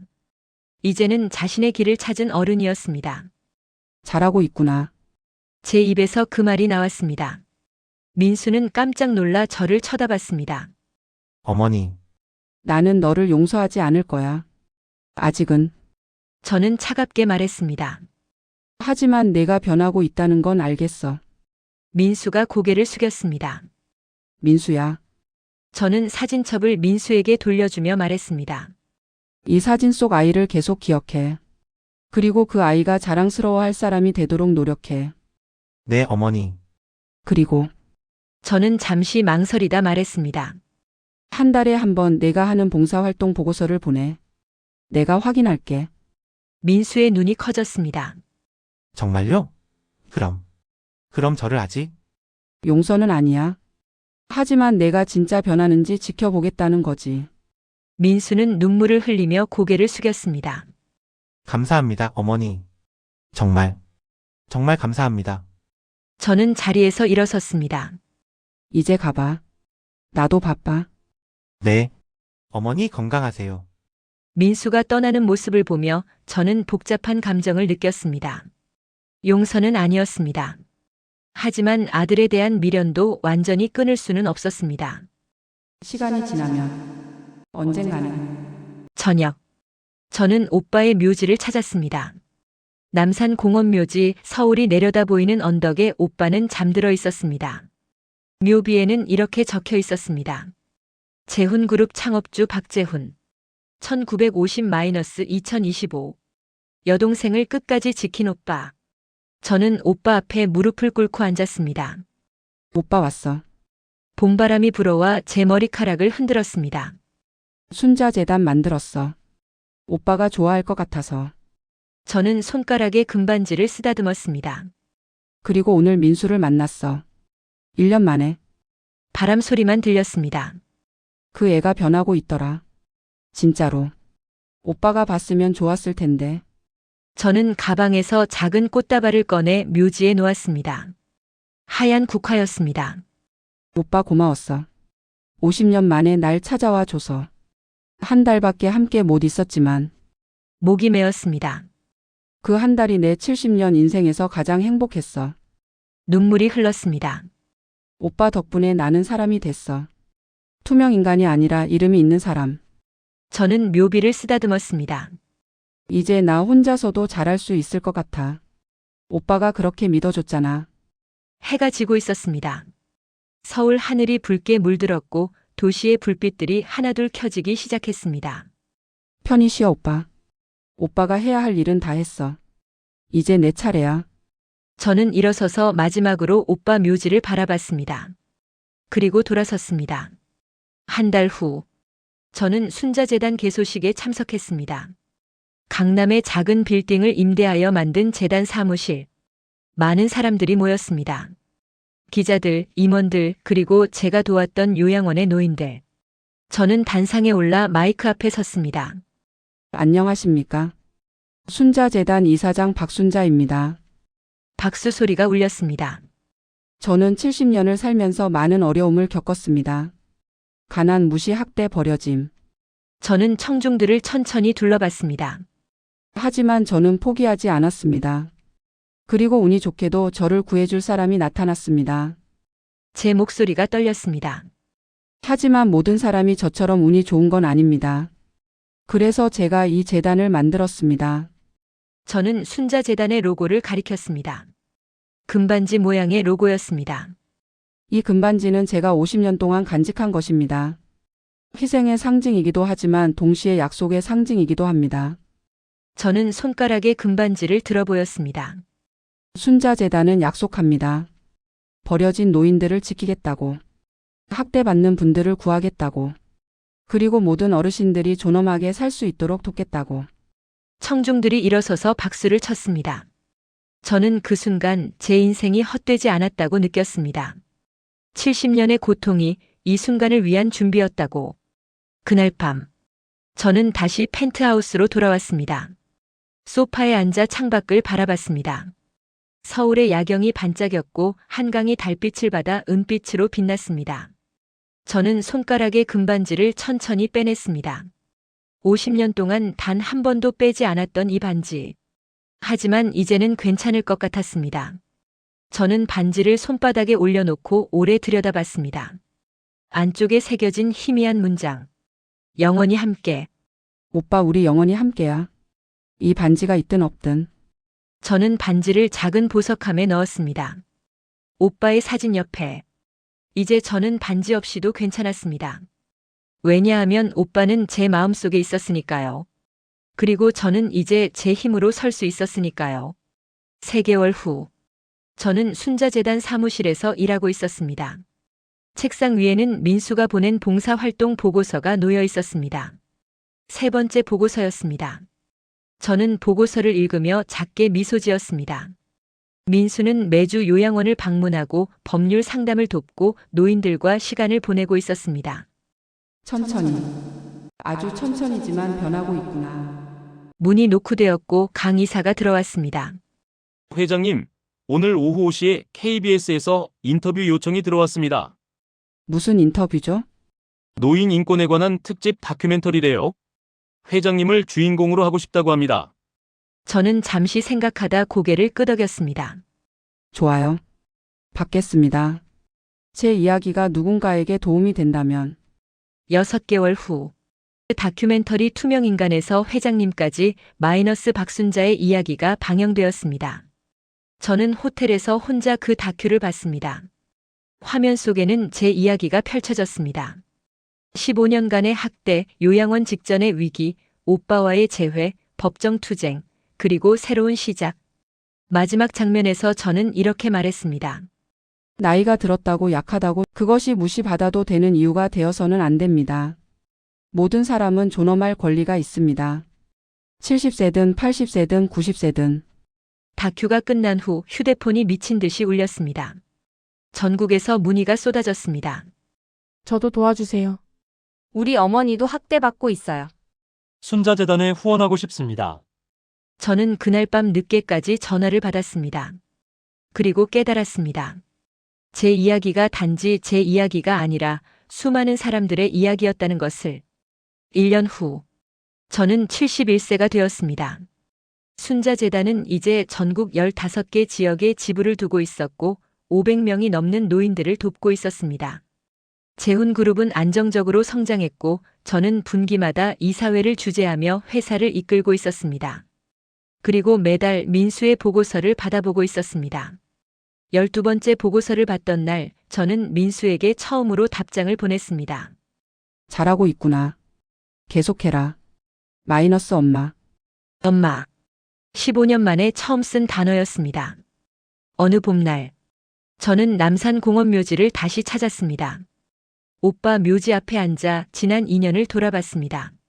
오빠, 나 요즘 바빠. 좋은 의미로. 바람이 불어왔습니다. 순자재단이 잘 되고 있어. 재훈그룹도 잘 되고 있고. 그리고 민수가 조금씩 돌아오고 있어. 저는 가방에서 편지 한 통을 꺼냈습니다. 민수가 보낸 편지였습니다. 엄마 이번 달 봉사활동에서 90세 할머니를 만났어요. 그분은 아들한테 버림받고 요양원에서 혼자 사셨대요. 제가 그분 손을 잡고 이야기를 들어드렸는데 그분이 저한테 고맙다고 하시더라고요. 그때 깨달았어요. 엄마가 얼마나 외로우셨을지. 정말 죄송해요, 엄마. 평생 속죄하며 살게요. 마이너스 민수. 저는 편지를 접으며 눈물을 훔쳤습니다. 오빠, 나는 민수를 언젠가 용서할 수 있을 것 같아. 오래 걸리겠지만. 해가 지고 있었습니다. 하늘이 주황색으로 물들고 도시에 불이 켜지기 시작했습니다. 저는 일어서며 마지막으로 오빠에게 말했습니다. 오빠, 나 행복해. 정말로. 고마워, 오빠. 날 찾아와 줘서. 날 사람으로 만들어 줘서. 그날 밤, 저는 펜트하우스에서 창밖을 바라보고 있었습니다. 71년의 인생. 50년은 투명인간으로 15년은 학대받으며 그리고 마지막 2년은 진짜 제 삶을 살았습니다. 짧았지만 그 2년이 제 인생 전체보다 더 값졌습니다. 책상 위 보석함을 열었습니다. 금반지가 조용히 빛나고 있었습니다. 저는 반지를 꺼내 창가의 빛에 비춰봤습니다. 안쪽 문장이 희미하게 보였습니다. 영원히 함께. 오빠, 우리 영원히 함께야. 저는 반지를 다시 보석함에 넣었습니다. 그리고 창밖을 바라봤습니다. 서울의 불빛이 반짝였고 한강이 흐르고 있었고 세상은 여전히 돌아가고 있었습니다. 하지만 이제 저는 그 세상의 일부였습니다. 숨어있는 투명인간이 아니라 당당하게 살아가는 한 사람으로서. 저는 작게 미소 지으며 중얼거렸습니다. 내일은 또 어떤 일이 기다리고 있을까? 그리고 그 질문에 두려움이 아닌 기대가 느껴졌습니다. 그것이 제가 얻은 가장 큰 선물이었습니다. 삶에 대한 기대, 미래에 대한 희망, 그리고 제 존재에 대한 확신. 저는 이제 투명인간이 아니었습니다. 저는 박순자였습니다. 에필로그. 5년 후 순자재단은 전국 50개 지역으로 확대되었고 5천 명이 넘는 노인들을 도왔습니다. 박민수는 노인 인권 변호사가 되어 순자재단의 법률 이사로 활동하고 있습니다. 박순자 회장은 76세의 나이에도 여전히 재훈그룹과 순자재단을 이끌고 있으며 2030년 올해의 여성 지도자로 선정되었습니다. 그녀는 인터뷰에서 이렇게 말했습니다. 나이는 숫자일 뿐입니다. 중요한 것은 당신이 얼마나 당당하게 사느냐입니다. 이 이야기를 보고 계신 모든 분들께 당신은 투명하지 않습니다. 당신은 가치 있는 사람입니다. 그리고 변화는 언제든 가능합니다. 용기를 내세요.